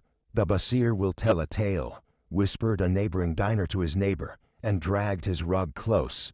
Other diners brought their food and crowded in a semicircle. They crunched noisily in the ears of Tarkad and brushed him with their meaty bones. He alone was without food. Dabasir did not offer to share with him, nor even motion him to a small corner of the hard bread that was broken off and had fallen from the platter to the floor. "The tale that I am about to tell," began Dabasir, pausing to bite a goodly chunk from the goat leg, "relates to my early life and how I came to be a camel trader. Didst anyone know that I once was a slave in Syria?" A murmur of surprise ran through the audience, to which Dabasir listened with satisfaction. "When I was a young man," continued Dabasir, after another vicious onslaught on the goat leg, "I learned the trade of my father, the making of saddles. I worked with him in his shop and took to myself a wife. Being young and not greatly skilled, I could earn but little. just enough to support my excellent wife in a modest way. I craved good things which I could not afford. Soon I found that the shopkeepers would trust me to pay later, even though I could not pay at the time. Being young and without experience, I did not know that he who spends more than he earns is sowing the winds of needless self-indulgence, from which he is sure to reap the whirlwinds of trouble and humiliation. So I indulged my whims for fine raiment, and bought luxuries for my good wife and our home, beyond our means. I paid as I could, and for a while all went well, but in time I discovered I could not use my earnings both to live upon and to pay my debts. Creditors began to pursue me, to pay for my extravagant purchases, and my life became miserable. I borrowed from my friends, but could not repay them either. Things went from bad to worse. My wife returned to her father, and I decided to leave Babylon and seek another city where a young man might have better chances. For 2 years I had a restless and unsuccessful life working for caravan traders. From this, I fell in with a set of likable robbers who scoured the desert for unarmed caravans. Such deeds were unworthy of the son of my father, but I was seeing the world through a colored stone and did not realize to what degradation I had fallen. We met with success on our first trip, capturing a rich haul of gold and silks and valuable merchandise. This loot we took to Guinea and squandered. The second time we were not so fortunate. Just after we had made our capture, we were attacked by the spearsmen of a native chief to whom the caravans paid for protection. Our 2 leaders were killed, and the rest of us were taken to Damascus, where we were stripped of our clothing and sold as slaves. I was purchased for 2 pieces of silver by a Syrian desert chief. With my hair shorn and but a loincloth to wear, I was not so different from the other slaves. Being a reckless youth, I thought it merely an adventure until my master took me before his 4 wives and told them they could have me for a eunuch. Then, indeed, did I realize the hopelessness of my situation. These men of the desert were fierce and warlike. I was subject to their will without weapons or means of escape. Fearful I stood as those 4 women looked me over. I wondered if I could expect pity from them. Sirah, the first wife, was older than the others.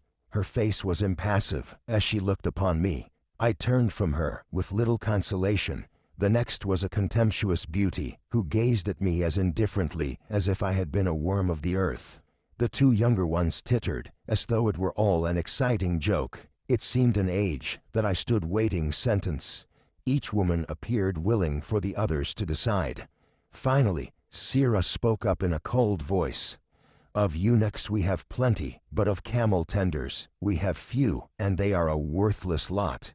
Even this day I would visit my mother who is sick with the fever, and there is no slave I would trust to lead my camel. Ask this slave if he can lead a camel." My master thereupon questioned me, "What know you of camels?" Striving to conceal my eagerness, I replied, "I can make them kneel, I can load them, I can lead them on long trips without tiring. If need be, I can repair their trappings." "The slave speaks forward enough," observed my master. "If thou so desires, Sirah, take this man for thy camel tender." So I was turned over to Sirah, and that day I led her camel upon a long journey to her sick mother. I took the occasion to thank her for her intercession, and also to tell her that I was not a slave by birth, but the son of a freeman, an honorable saddle maker of Babylon. I also told her much of my story. Her comments were disconcerting to me, and I pondered much afterwards on what she said. "How can you call yourself a free man when your weakness has brought you to this? If a man has in himself the soul of a slave, will he not become one no matter what his birth, even as water seeks its level? If a man has within him the soul of a free man, will he not become respected and honored in his own city, in spite of his misfortune? For over a year I was a slave and lived with the slaves, but I could not become as one of them. One day Sirah asked me, in the eventime when the other slaves can mingle and enjoy the society of each other, 'Why dost thou sit in thy tent alone?' To which I responded, 'I am pondering what you have said to me. I wonder if I have the soul of a slave. I cannot join them, so I must sit apart.' 'I too must sit apart,' she confided. 'My dowry was large, and my lord married me because of it. yet he does not desire me. What every woman longs for is to be desired. Because of this, and because I am barren, and have neither son nor daughter, must I sit apart. Were I a man, I would rather die than be such a slave, but the conventions of our tribe make slaves of women. What think thou of me by this time? I asked her suddenly, have I the soul of a man, or have I the soul of a slave? Have you a desire to repay the just debts you owe in Babylon? She parried, yes, I have the desire, but I see no way. If thou contentedly let the years slip by, and make no effort to repay, then thou hast but the contemptible soul of a slave. No man is otherwise who cannot respect himself, and no man can respect himself who does not repay honest debts. But what can I do, who am a slave in Syria? Stay a slave in Syria, thou weakling. I am not a weakling, I denied hotly. Then prove it. How? Does not thy great king fight his enemies in every way he can, and with every force he has? Thy debts are thy enemies. They ran thee out of Babylon. You left them alone, and they grew too strong for thee.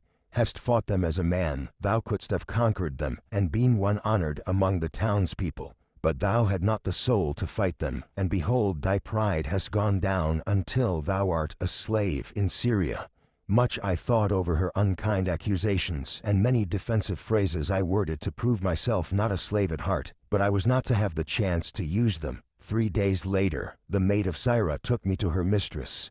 My mother is again very sick, she said. Saddle the 2 best camels in my husband's herd. Tie on water skins and saddlebags for a long journey. The maid will give thee food at the kitchen tent. I packed the camels, wondering much at the quantity of provisions the maid provided, for the mother dwelt less than a day's journey away. The maid rode the rhea camel which followed, and I led the camel of my mistress. When we reached her mother's house, it was just dark. Sirah dismissed the maid, and said to me, Dabasir, hast thou the soul of a free man, or the soul of a slave? The soul of a free man, I insisted. Now is thy chance to prove it. Thy master hath imbibed deeply, and his chiefs are in a stupor. Take then these camels, and make thy escape. Here in this bag is raiment of thy master's to disguise thee. I will say thou stole the camels, and ran away while I visited my sick mother. Thou hast the soul of a queen, I told her.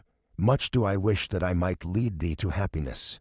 Happiness, she responded, awaits not the runaway wife, who seeks it in far lands among strange people. Go thy own way, and may the gods of the desert protect thee, for the way is far and barren of food or water. I needed no further urging, but thanked her warmly, and was away into the night. I knew not this strange country, and had only a dim idea of the direction in which lay Babylon, but struck out bravely across the desert toward the hills. 1 camel I rode, and the other I led. All that night I traveled, and all the next day, urged on by the knowledge of the terrible fate that was meted out to slaves who stole their master's property and tried to escape. Late that afternoon, I reached a rough country as uninhabitable as the desert. The sharp rocks bruised the feet of my faithful camels, and soon they were picking their way slowly and painfully along. I met neither man nor beast, and could well understand why they shunned this inhospitable land. It was such a journey from then on as few men live to tell of. Day after day we plodded along. Food and water gave out. The heat of the sun was merciless. At the end of the 9th day, I slid from the back of my mount, with the feeling that I was too weak to ever remount, and I would surely die, lost in this abandoned country. I stretched out upon the ground and slept, not waking, until the first gleam of daylight. I sat up and looked about me. There was a coolness in the morning air. My camels lay dejected not far away. About me was a vast waste of broken country, covered with rock and sand and thorny things. No sign of water, not to eat for man or camel. Could it be that in this peaceful quiet I faced my end? My mind was clearer than it had ever been before. My body now seemed of little importance. My parched and bleeding lips, my dry and swollen tongue, my empty stomach, all had lost their supreme agonies of the day before. I looked across into the uninviting distance, and once again came to me the question, have I the soul of a slave or the soul of a free man? Then with clearness, I realized that if I had the soul of a slave, I should give up, lie down in the desert, and die, a fitting end for a runaway slave. But if I had the soul of a free man, what then? Surely I would force my way back to Babylon, repay the people who had trusted me, bring happiness to my wife who truly loved me, and bring peace and contentment to my parents. Thy debts are thine enemies who have run thee out of Babylon. Sirrah had said. Yes, it was so. Why had I refused to stand my ground like a man? Why had I permitted my wife to go back to her father? Then a strange thing happened.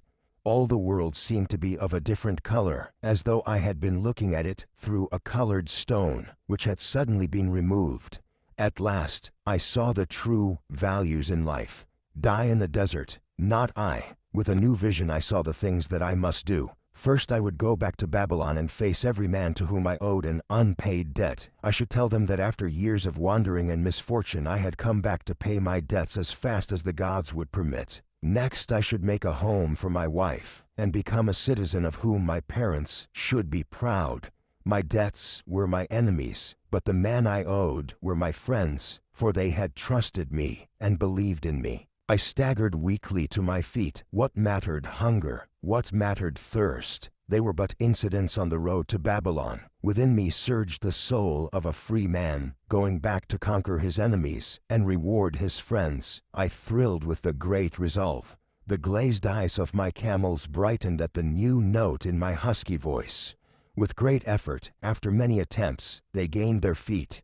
With pitiful perseverance, they pushed on toward the north, where something within me said we would find Babylon. We found water. We passed into a more fertile country where were grass and fruit. We found the trail to Babylon because the soul of a free man looks at life as a series of problems to be solved and solves them, while the soul of a slave whines, "What can I do who am but a slave?" How about thee, Tarkut? Does thy empty stomach make thy head exceedingly clear?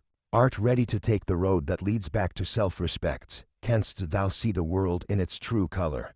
Hast thou the desire to pay thy honest debts, however many they may be, and once again be a man respected in Babylon? Moisture came to the eyes of the youth. He rose eagerly to his knees. Thou hast shown me a vision. Already I feel the soul of a free man surge within me. But how fared you upon your return? Questioned an interested listener. Where the determination is, the way can be found, the Basir replied.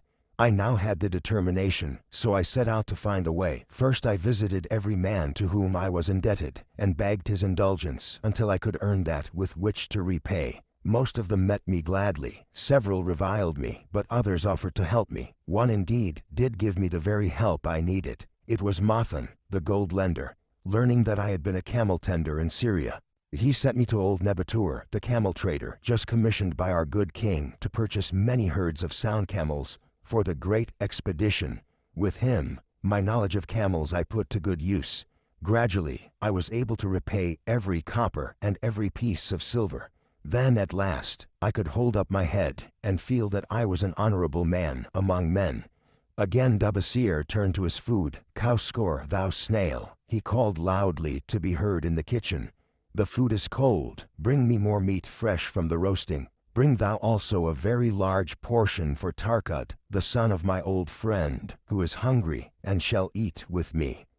So ended the tale of Dabasir, the camel trader of old Babylon. He found his own soul when he realized a great truth, a truth that had been known and used by wise men long before his time. It has led men of all ages out of difficulties and into success, and it will continue to do so for those who have the wisdom to understand its magic power. It is for any man to use who reads these lines.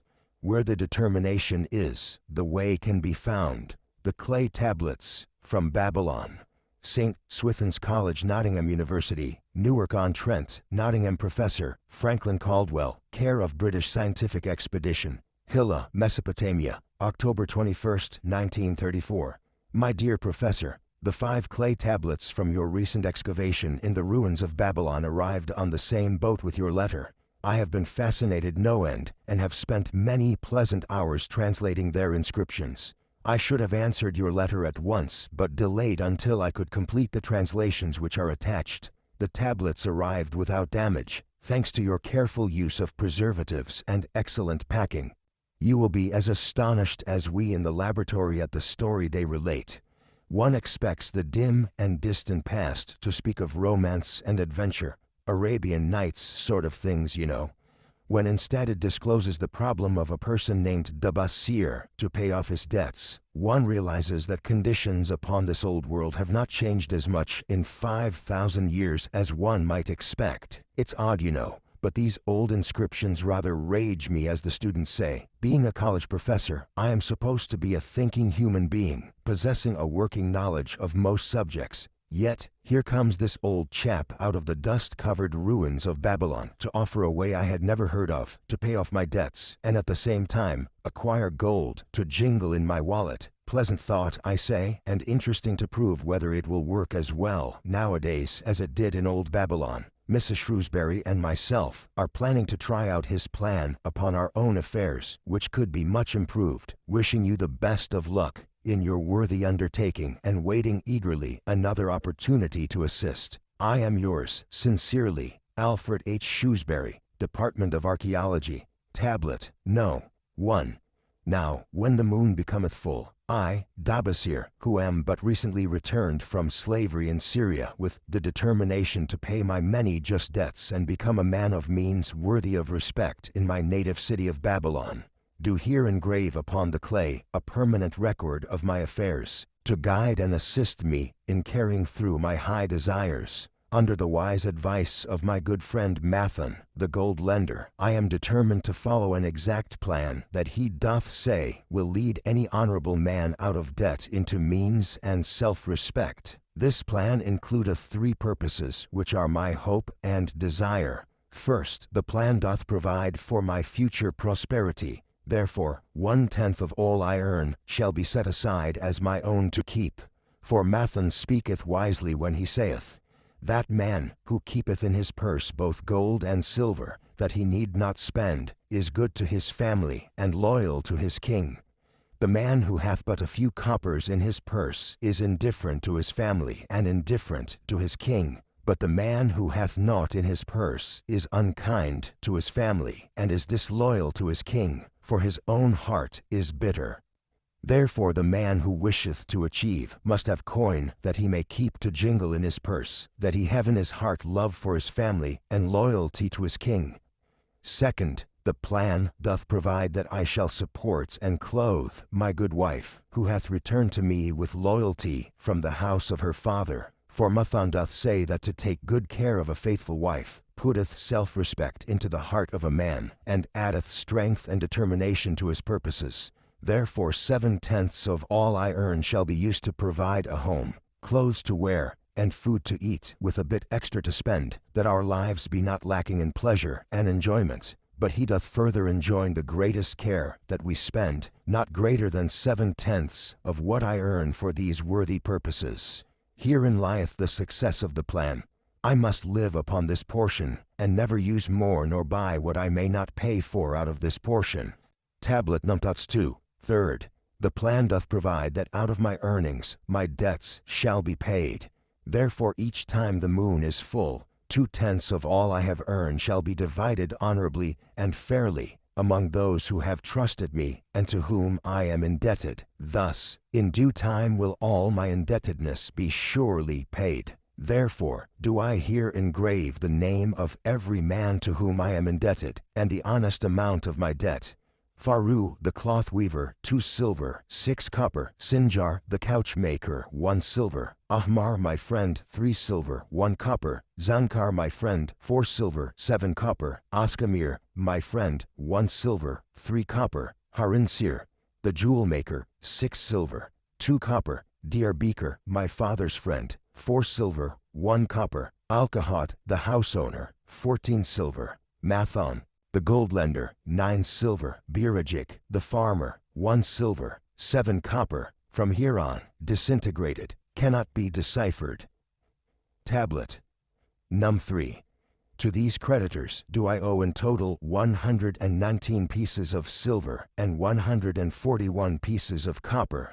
Because I did owe these sums, and saw no way to repay, in my folly I did permit my wife to return to her father, and didst leave my native city, and seek easy wealth elsewhere, only to find disaster, and to see myself sold into the degradation of slavery. Now that Mathon doth show me how I can repay my debts in small sums of my earnings, do I realize the great extent of my folly in running away from the results of my extravagances. Therefore have I visited my creditors and explained to them that I have no resources with which to pay except my ability to earn, and that I intend to apply 2/10 of all I earn upon my indebtedness evenly and honestly. This much can I pay, but no more. Therefore, if they be patient, in time my obligations will be paid in full. Ammar, whom I thought my best friend, reviled me bitterly, and I left him in humiliation. Biarajik, the farmer, pleaded that I pay him first, as he didst badly need help. Alkahad, the house owner, was indeed disagreeable, and insisted that he would make me trouble unless I didst soon settle in full with him. All the rest willingly accepted my proposal. Therefore am I more determined than ever to carry through, being convinced that it is easier to pay one's just debts than to avoid them. Even though I cannot meet the needs and demands of a few of my creditors, I will deal impartially with all. Tablet Null 4. Again the moon shines full. I have worked hard with a free mind. My good wife has supported my intentions to pay my creditors. Because of our wise determination, I have earned during the past moon, buying camels of sound wind and good legs, for Nebatur, the sum of 19 pieces of silver. This I have divided according to the plan. 1/10 have I set aside to keep as my own. 7/10 have I divided with my good wife to pay for our living. 2/10 have I divided among my creditors as evenly as could be done in coppers. I did not see Ahmar, but left it with his wife. Biarajik was so pleased he would kiss my hand. Old Alkahad alone was grouchy and said I must pay faster. To which I replied that if I were permitted to be well fed and not worried, that alone would enable me to pay faster. All the others thanked me and spoke well of my efforts. Therefore, at the end of one moon my indebtedness is reduced by almost 4 pieces of silver, and I possess almost 2 pieces of silver, besides, upon which no man hath claim. My heart is lighter than it hath been for a long time. Again the moon shines full. I have worked hard, but with poor success. Few camels have I been able to buy. Only 11 pieces of silver have I earned. Nevertheless, my good wife and I have stood by the plan, even though we have bought no new raiment and eaten little but herbs. Again I paid ourselves 1/10 of the 11 pieces, while we lived upon 7/10. I was surprised when Ammar commended my payment, even though small. So did Biarajik. Alkahad flew into a rage, but when told to give back his portion if he did not wish it, he became reconciled. The others, as before, were content. Again, the moon shines full, and I am greatly rejoiced. I intercepted a fine herd of camels, and bought many sound ones. Therefore my earnings were 42 pieces of silver. This moon my wife and myself have bought much needed sandals and raiment. Also we have dined well on meat and fowl. More than 8 pieces of silver we have paid to our creditors. Even Alkahad did not protest. Great is the plan, for it leadeth us out of debt, and giveth us wealth which is ours to keep. 3 times the moon had been full since I last carved upon this clay. Each time I paid to myself 1/10 of all I earned. Each time my good wife and I have lived upon 7/10, even though at times it was difficult. Each time have I paid to my creditors 2/10. In my purse I now have 21 pieces of silver that are mine. It maketh my head to stand straight upon my shoulders, and maketh me proud to walk among my friends. My wife keepeth well our home, and is becomingly gowned. We are happy to live together. The plan is of untold value. Hath it not made an honorable man of an ex-slave? Tablet Numit 5. Again the moon shines full, and I remember that it is long since I carved upon the clay. 12 moons in truth have come and gone, but this day I will not neglect my record, because upon this day I have paid the last of my debts. This is the day upon which my good wife and my thankful self celebrate with great feasting that our determination hath been achieved. Many things occurred upon my final visit to my creditors that I shall long remember. Ahmar begged my forgiveness for his unkind words and said that I was one of all others he most desired for a friend. Old Alcahad is not so bad after all, for he said, "Thou wert once a piece of soft clay to be pressed and molded by any hand that touched thee, but now thou art a piece of bronze, capable of holding an edge. If thou needst silver or gold at any time, come to me." Nor is he the only one who holdeth me in high regard. Many others speak deferentially to me.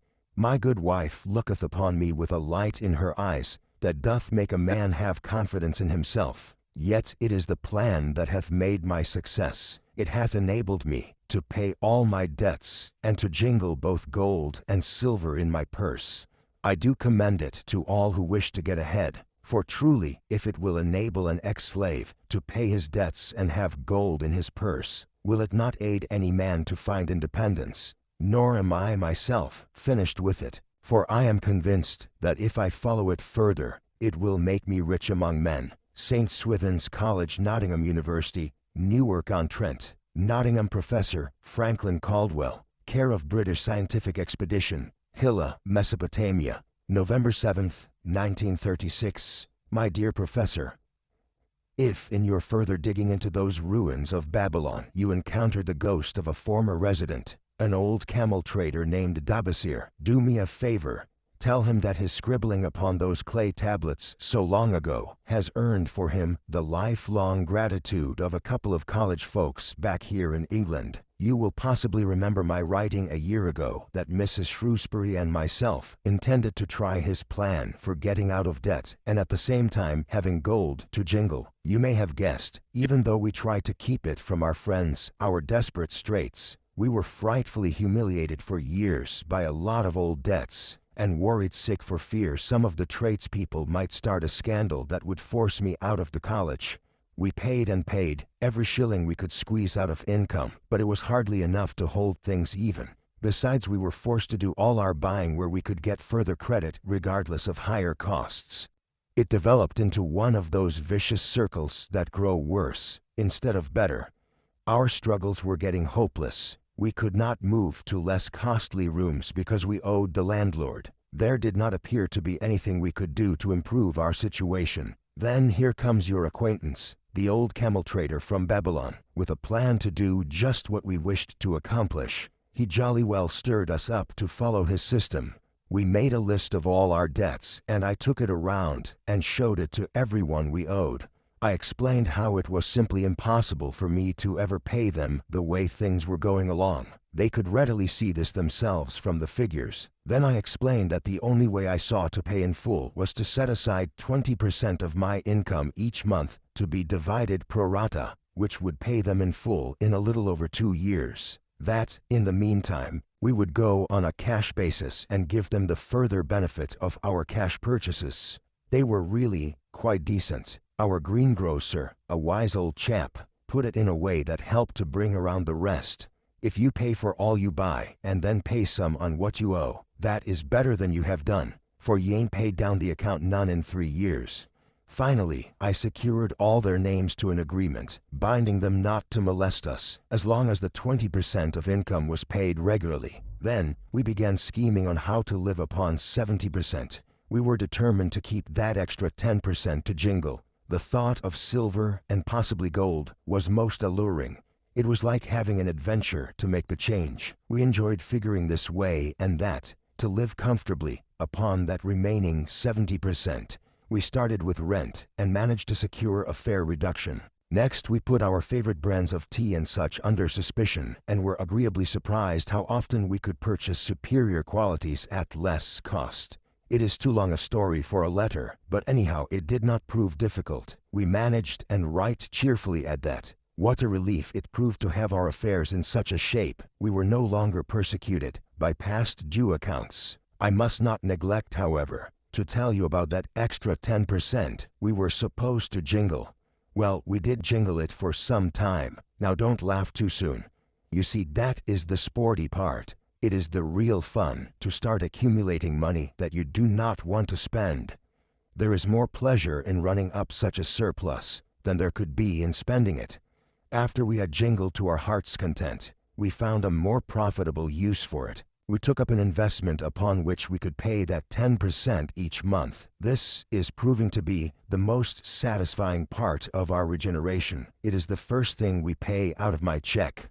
There is a most gratifying sense of security to know our investment is growing steadily. By the time my teaching days are over, it should be a snug sum, large enough so the income will take care of us from then on. All this out of my same old check. Difficult to believe, yet absolutely true.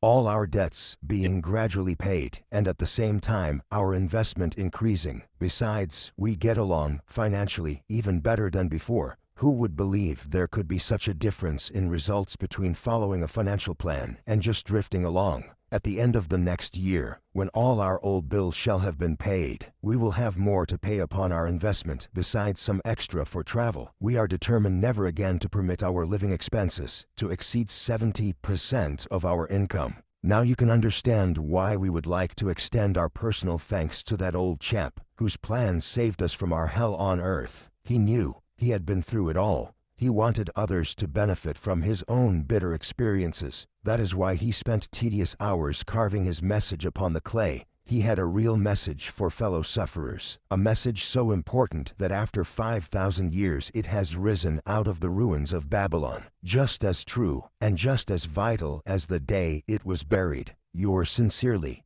Alfred H. Shrewsbury, Department of Archaeology. The luckiest man in Babylon. At the head of his caravan proudly rode Sharu-Nada, the merchant prince of Babylon. He liked fine cloth and wore rich and becoming robes. He liked fine animals and sat easily upon his spirited Arabian stallion. To look at him, one would hardly have guessed his advanced years. Certainly they would not have suspected that he was inwardly troubled. The journey from Damascus is long and the hardships of the desert many. These he minded not. The Arab tribes are fierce and eager to loot rich caravans. These he feared not, for his many fleet-mounted guards were a safe protection. About the youth at his side, whom he was bringing from Damascus, was he disturbed. This was Hadangula, the grandson of his partner of other years, Aradgula, to whom he felt he owed a debt of gratitude which could never be repaid. He would like to do something for this grandson, but the more he considered this, the more difficult it seemed, because of the youth himself. Eyeing the young man's rings and earrings, he thought to himself, he thinks jewels are for men. Still he has his grandfather's strong face. But his grandfather wore no such gaudy robes. Yet I sought him to come, hoping I might help him get a stot for himself and get away from the wreck his father has made of their inheritance. Hadangula broke in upon his thoughts. Why dost thou work so hard, riding always with thy caravan upon its long journeys? Dost thou never take time to enjoy life? Sharu-Nada smiled. To enjoy life, he repeated. What wouldst thou do to enjoy life if thou wert Sharu-Nada? If I had wealth equal to thine, I would live like a prince. Never across the hot desert would I ride. I would spend the shekels as fast as they came to my purse. I would wear the richest of robes and the rarest of jewels. That would be a life to my liking, a life worth living. Both men laughed. Thy grandfather wore no jewels. Sharu-Nada spoke before he thought, then continued jokingly, wouldst thou leave no time for work? Work was made for slaves, Hadangula responded. Sharu-Nada bit his lip but made no reply, riding in silence until the trail led them to the slope. Here he reined his mount, and pointing to the green valley far away, see, there is the valley. Look far down, and thou canst faintly see the walls of Babylon. The tower is the temple of Bel. If thine eyes are sharp, thou mayst even see the smoke from the eternal fire upon its crest. So that is Babylon. Always have I longed to see the wealthiest city in all the world, Hadangula commented. Babylon, where my grandfather started his fortune. Would he were still alive, we would not be so sorely pressed. Why wish his spirit to linger on earth beyond its allotted time? Thou and thy father can well carry on his good work. Alas of us, neither has his gift. Father and myself know not his secret for attracting the golden shekels. Sharunada did not reply, but gave rein to his mount, and rode thoughtfully down the trail to the valley. Behind them followed the caravan in a cloud of reddish dust. Sometime later, they reached the king's highway, and turned south through the irrigated farms. 3 old men, plowing a field, caught Sharunada's attention. They seemed strangely familiar. How ridiculous. One does not pass a field after 40 years and find the same men plowing there. Yet something within him said they were the same. One, with an uncertain grip, held the plow. The others laboriously plodded beside the oxen, ineffectually beating them with their barrel staves to keep them pulling. 40 years ago, he had envied these men. How gladly he would have exchanged places. But what a difference now. With pride, he looked back at his trailing caravan, well-chosen camels and donkeys, loaded high with valuable goods from Damascus. All this was but one of his possessions. He pointed to the plowers, saying, "Still plowing the same field where they were 40 years ago. They look it, but why thinkest thou they are the same?" "I saw them there," Sharunada replied. Recollections were racing rapidly through his mind. Why could he not bury the past and live in the present? Then he saw, as in a picture, the smiling face of Aradgula. The barrier between himself and the cynical youth beside him dissolved. But how could he help such a superior youth with his spendthrift ideas and bejeweled hands? Work he could offer in plenty to willing workers, but not for men who considered themselves too good for work. Yet he owed it to Aradgula to do something, not a half-hearted attempt. He and Aradgula had never done things that way. They were not that sort of men. A plan came almost in a flash. There were objections. He must consider his own family and his own standing. It would be cruel. It would hurt. Being a man of quick decisions, he waived objections and decided to act. "Wouldst thou be interested in hearing how thy worthy grandfather and myself joined in the partnership which proved so profitable?" he questioned. "Why not just tell me how thou madest the golden shekels?" "That is all I need to know," the young man parried.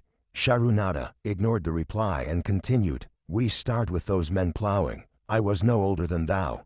As the column of men in which I marched approached, good old Megiddo, the farmer, scoffed at the slipshod way in which they plowed. Megiddo was chained next to me. 'Look at the lazy fellows,' he protested. 'The plowholder makes no effort to plow deep, nor do the beaters keep the oxen in the furrow. How can they expect to raise a good crop with poor plowing?' "Didst thou say Megiddo was chained to thee?" Aradgula asked in surprise. "Yes, with bronze collars about our necks and a length of heavy chain between us. Next to him was Zabado, the sheep thief. I had known him in Harun. At the end was a man we called Pirate, because he told us not his name. We judged him as a sailor, as he had entwined serpents tattooed upon his chest in sailor fashion. The column was made up thus, so the men could walk in fours." "Thou wert chained as a slave?" Aradgula asked incredulously. "Did not thy grandfather tell thee I was once a slave?" "He often spoke of thee, but never hinted of this." "He was a man thou couldst trust with innermost secrets. Thou, too, are a man I may trust, am I not right?" Sharunada looked him squarely in the eye. "Thou mayest rely upon my silence, but I am amazed. Tell me, how didst thou come to be a slave?" Sharunada shrugged his shoulders. "Any man may find himself a slave. It was a gaming house and barley beer that brought me disaster. I was the victim of my brother's indiscretions. In a brawl, he killed his friend. I was bonded to the widow by my fat ear, desperate to keep my brother from being prosecuted under the law. When my father could not raise the silver to free me, she in anger sold me to the slave dealer." "What a shame and injustice!" Aradgula protested. "But tell me, how didst thou regain freedom?" "We shall come to that, but not yet. Let us continue my tale. As we passed, the plowers jeered at us. One did doff his ragged hat and bow low, calling out, 'Welcome to Babylon, guests of the king. He waits for thee on the city walls where the banquet is spread, mud bricks and onion soup.' With that, they laughed uproariously. Pirate flew into a rage and cursed them roundly. 'What do those men mean by the king awaiting us on the walls?' I asked him. 'To the city walls ye march to carry bricks until the back breaks. Maybe they beat thee to death before it breaks. They won't beat me. I'll kill him.' Then Megiddo spoke up. It doesn't make sense to me to talk of masters beating willing, hard-working slaves to death. Masters like good slaves and treat them well. Who wants to work hard? Commented Zabato. Those plowers are wise fellows. They're not breaking their backs, just letting on, as if they be. Thou can't get ahead by shirking, Megiddo protested. If thou plow a hectare, that's a good day's work, and any master knows it. But when thou plow only a half, that's shirking. I don't shirk. I like to work, and I like to do good work, for work is the best friend I've ever known. It has brought me all the good things I've had, my farm and cows and crops, everything. Yeah, and where be these things now? Scoffed Zabato. I figure it pays better to be smart and get by without working. You watch Zabato. If we're sold to the walls, he'll be carrying the water bag or some easy job, when thou, who like to work, will be breaking thy back, carrying bricks. He laughed his silly laugh. Terror gripped me that night. I could not sleep. I crowded close to the guard rope, and when the others slept, I attracted the attention of Godoso, who was doing the first guard watch. He was one of those brigand Arabs, the sort of rogue who, if he robbed thee of thy purse, would think he must also cut thy throat. Tell me, Godoso, I whispered, when we get to Babylon, will we be sold to the walls? Why want to know? He questioned cautiously. Canst thou not understand? I pleaded. I am young. I want to live. I don't want to be worked or beaten to death on the walls. Is there any chance for me to get a good master? He whispered back. I tell something. Thou good fellow, give Godoso no trouble. Most times we go first to slave market. Listen now. When buyers come, tell 'em you good worker, like to work hard for good master. Make 'em want to buy. You not make 'em buy. Next day you carry brick. Mighty hard work. After he walked away, I lay in the warm sand, looking up at the stars and thinking about work. What Megiddo had said about it being his best friend made me wonder if it would be my best friend. Certainly it would be if it helped me out of this. When Megiddo awoke, I whispered my good news to him. It was our one ray of hope as we marched toward Babylon. Late in the afternoon, we approached the walls and could see the lines of men, like black ants, climbing up and down the steep, diagonal paths. As we drew closer, we were amazed at the thousands of men working. Some were digging in the moat, others mixed the dirt into mud bricks. The greatest number were carrying the bricks in large baskets up those steep trails to the masons. Overseers cursed the laggards and cracked bullock whips over the backs of those who failed to keep in line. Poor, worn-out fellows were seen to stagger and fall beneath their heavy baskets, unable to rise again. If the lash failed to bring them to their feet, they were pushed to the side of the paths and left writhing in agony.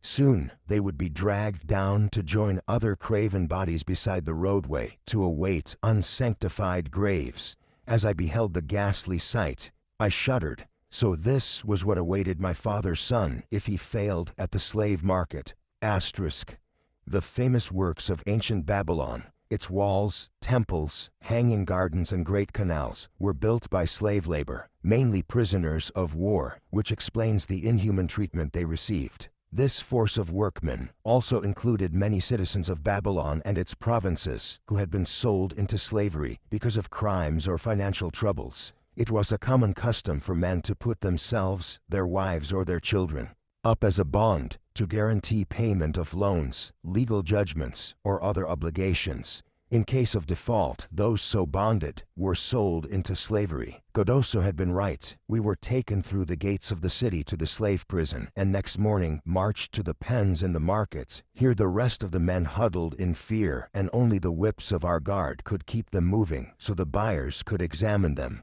Megiddo and myself eagerly talked to every man who permitted us to address him. The slave dealer brought soldiers from the king's guard, who shackled Pirate and brutally beat him when he protested. As they led him away, I felt sorry for him. Megiddo felt that we would soon part. When no buyers were near, he talked to me earnestly to impress upon me how valuable work would be to me in the future. Some men hate it. They make it their enemy. Better to treat it like a friend. Make thyself like it. Don't mind because it is hard. If thou thinkest about what a good house thou built, Then who cares if the beams are heavy, and it is far from the well to carry the water for the plaster? Promise me, boy, if thou get a master, work for him as hard as thou canst. If he does not appreciate all thou do, never mind. Remember, work well done does good to the man who does it. It makes him a better man. He stopped as a burly farmer came to the enclosure and looked at us critically. Megiddo asked about his farm and crops, soon convincing him that he would be a valuable man. After violent bargaining with the slave dealer, the farmer drew a fat purse from beneath his robe, and soon Megiddo had followed his new master out of sight. A few other men were sold during the morning. At noon, Godoso confided to me that the dealer was disgusted and would not stay over another night, but would take all who remained at sundown to the king's buyer. I was becoming desperate when a fat, good-natured man walked up to the wall and inquired if there was a baker among us. I approached him saying, "Why should a good baker like thyself seek another baker of inferior ways? Would it not be easier to teach a willing man like myself thy skilled ways? Look at me, I am young, strong, and like to work. Give me a chance, and I will do my best to earn gold and silver for thy purse." He was impressed by my willingness, and began bargaining with the dealer, who had never noticed me since he had bought me, but now waxed eloquent on my abilities, good health and good disposition. I felt like a fat ox being sold to a butcher. At last, much to my joy, the deal was closed. I followed my new master away, thinking I was the luckiest man in Babylon. My new home was much to my liking. Nananaid, my master, taught me how to grind the barley in the stone bowl that stood in the courtyard, how to build the fire in the oven, and then how to grind very fine the sesame flour for the honey cakes. I had a couch in the shed where his grain was stored. The old slave housekeeper, Swasti, fed me well, and was pleased at the way I helped her with the heavy tasks. Here was the chance I had longed for to make myself valuable to my master and, I hoped, to find a way to earn my freedom. I asked Nananaid to show me how to knead the bread and to bake. This he did, much pleased at my willingness. Later, when I could do this well, I asked him to show me how to make the honey cakes, and soon I was doing all the baking. My master was glad to be idle, but Swasti shook her head in disapproval. "No work to do is bad for any man," she declared. I felt it was time for me to think of a way by which I might start to earn coins, to buy my freedom. As the baking was finished at noon, I thought Nananaid would approve if I found profitable employment for the afternoons and might share my earnings with me. Then the thought came to me, why not bake more of the honey cakes and peddle them to hungry men upon the streets of the city? I presented my plan to Nananaid this way: "If I can use my afternoons after the baking is finished to earn for thee coins, would it be only fair for thee to share my earnings with me, that I might have money of my own to spend for those things which every man desires and needs?" Fair enough, he admitted. When I told him of my plan to peddle our honey cakes, he was well pleased. "Here is what we will do," he suggested. "Thou sellest them at 2 for a penny. Then half of the pennies will be mine to pay for the flour, and the honey, and the wood to bake them. Of the rest I shall take half, and thou shalt keep half." I was much pleased by his generous offer that I might keep for myself 1/4 of my sales. That night I worked late to make a tray upon which to display them. Nananaid gave me one of his worn robes, that I might look well, and Swasti helped me patch it and wash it clean. The next day I baked an extra supply of honey cakes. They looked brown and tempting upon the tray as I went along the street, loudly calling my wares. At first, no one seemed interested, and I became discouraged. I kept on, and later in the afternoon, as men became hungry, the cakes began to sell, and soon my tray was empty.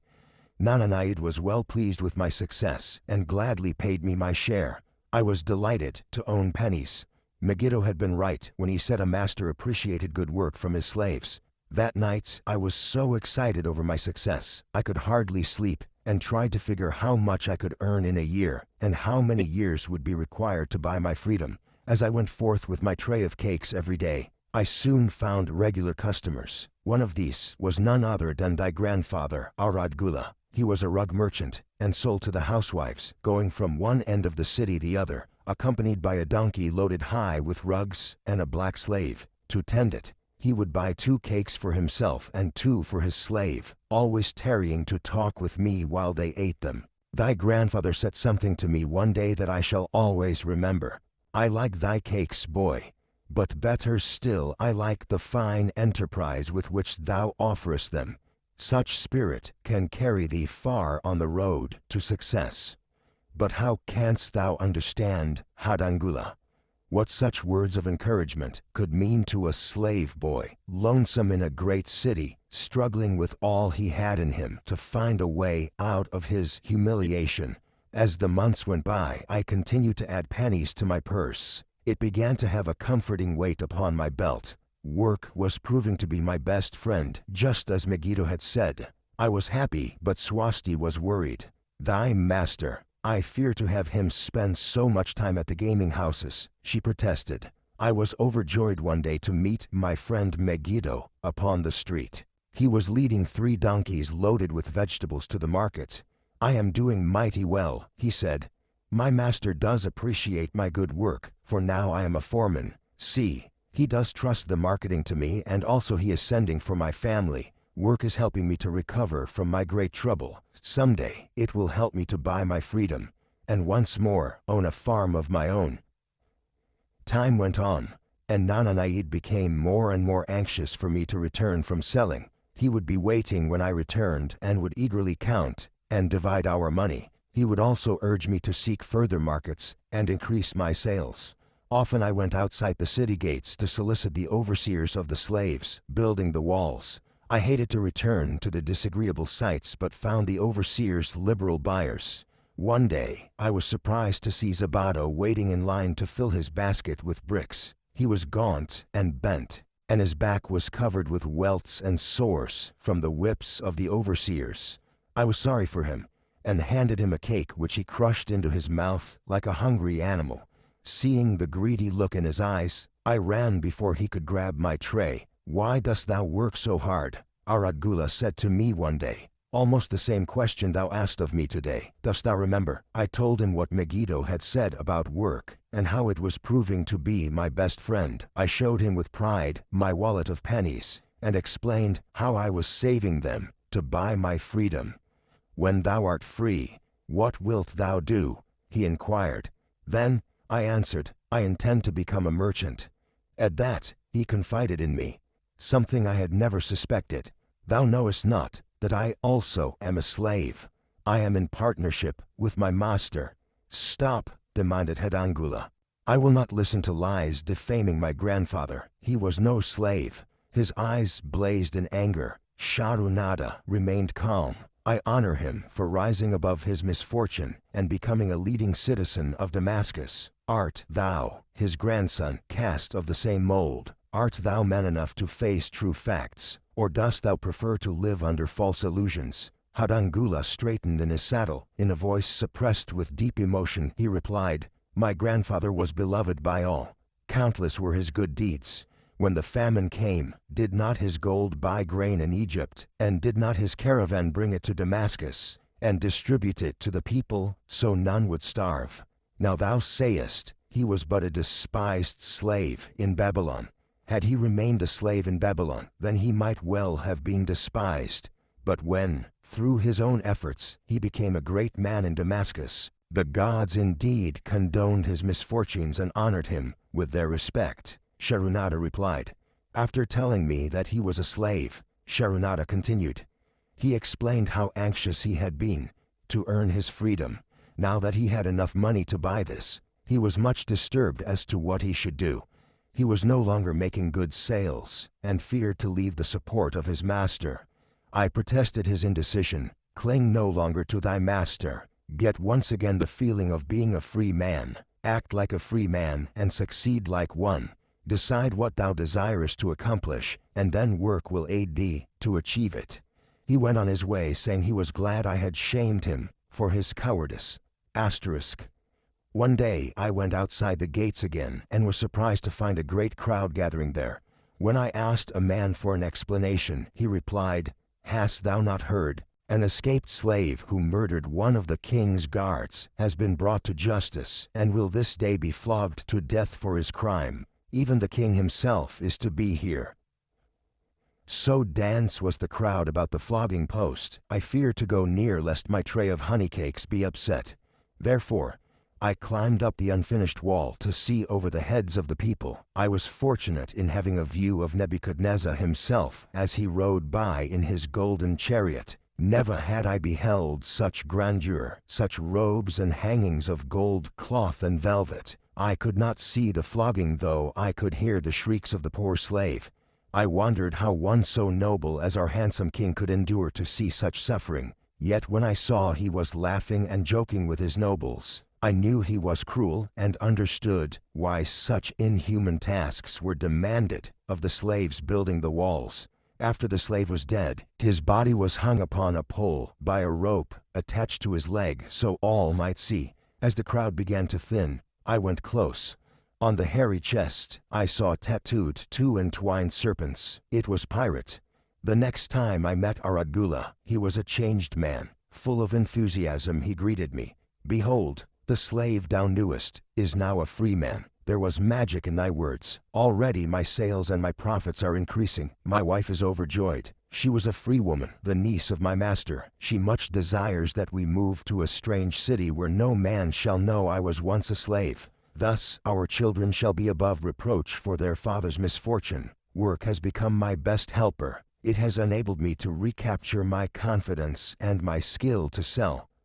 I was overjoyed that I had been able, even in a small way, to repay him for the encouragement he had given me. Slave customs in ancient Babylon, though they may seem inconsistent to us, were strictly regulated by law. For example, a slave could own property of any kind, even other slaves upon which his master had no claim. Slaves intermarried freely with non-slaves. Children of free mothers were free. Most of the city merchants were slaves. Many of these were in partnership with their masters and wealthy in their own right. One evening Swasti came to me in deep distress. "Thy master is in trouble. I fear for him.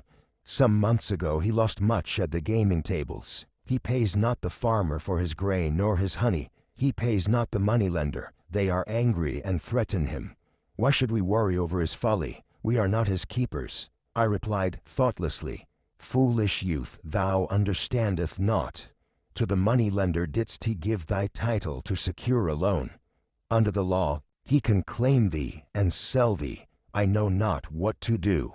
He is a good master. Why, oh why should such trouble come upon him?" Not were Swasti's fears groundless. While I was doing the baking next morning, the moneylender returned with a man he called Sasi. This man looked me over and said I would do. The moneylender waited, not for my master to return, but told Swasti to tell him he had taken me. With only the robe on my back and the purse of pennies hanging safely from my belt, I was hurried away from the unfinished baking. I was whirled away from my dearest hopes as the hurricane snatches the tree from the forest and casts it into the surging sea. Again, a gaming house and barley beer had caused me disaster. Sasi was a blunt, gruff man. As he led me across the city, I told him of the good work I had been doing for Nananite and said I hoped to do good work for him. His reply offered no encouragement. "I like not this work. My master likes it not. The king has told him to send me to build a section of the Grand Canal. Master tells Sasi to buy more slaves, work hard, and finish quick. Bah! How can any man finish a big job quick? Picture a desert with not a tree, just low shrubs and a sun burning with such fury. The water in our barrels became so hot we could scarcely drink it. Then picture rows of men going down into the deep excavation and lugging heavy baskets of dirt, up soft, dusty trails from daylight until dark. Picture food served in open troughs, from which we helped ourselves like swine. We had no tents, no straw for beds. That was the situation in which I found myself. I buried my wallet in a marked spot, wondering if I would ever dig it up again. At first I worked with good will, but as the months dragged on, I felt my spirit breaking. Then the heat fever took hold of my weary body.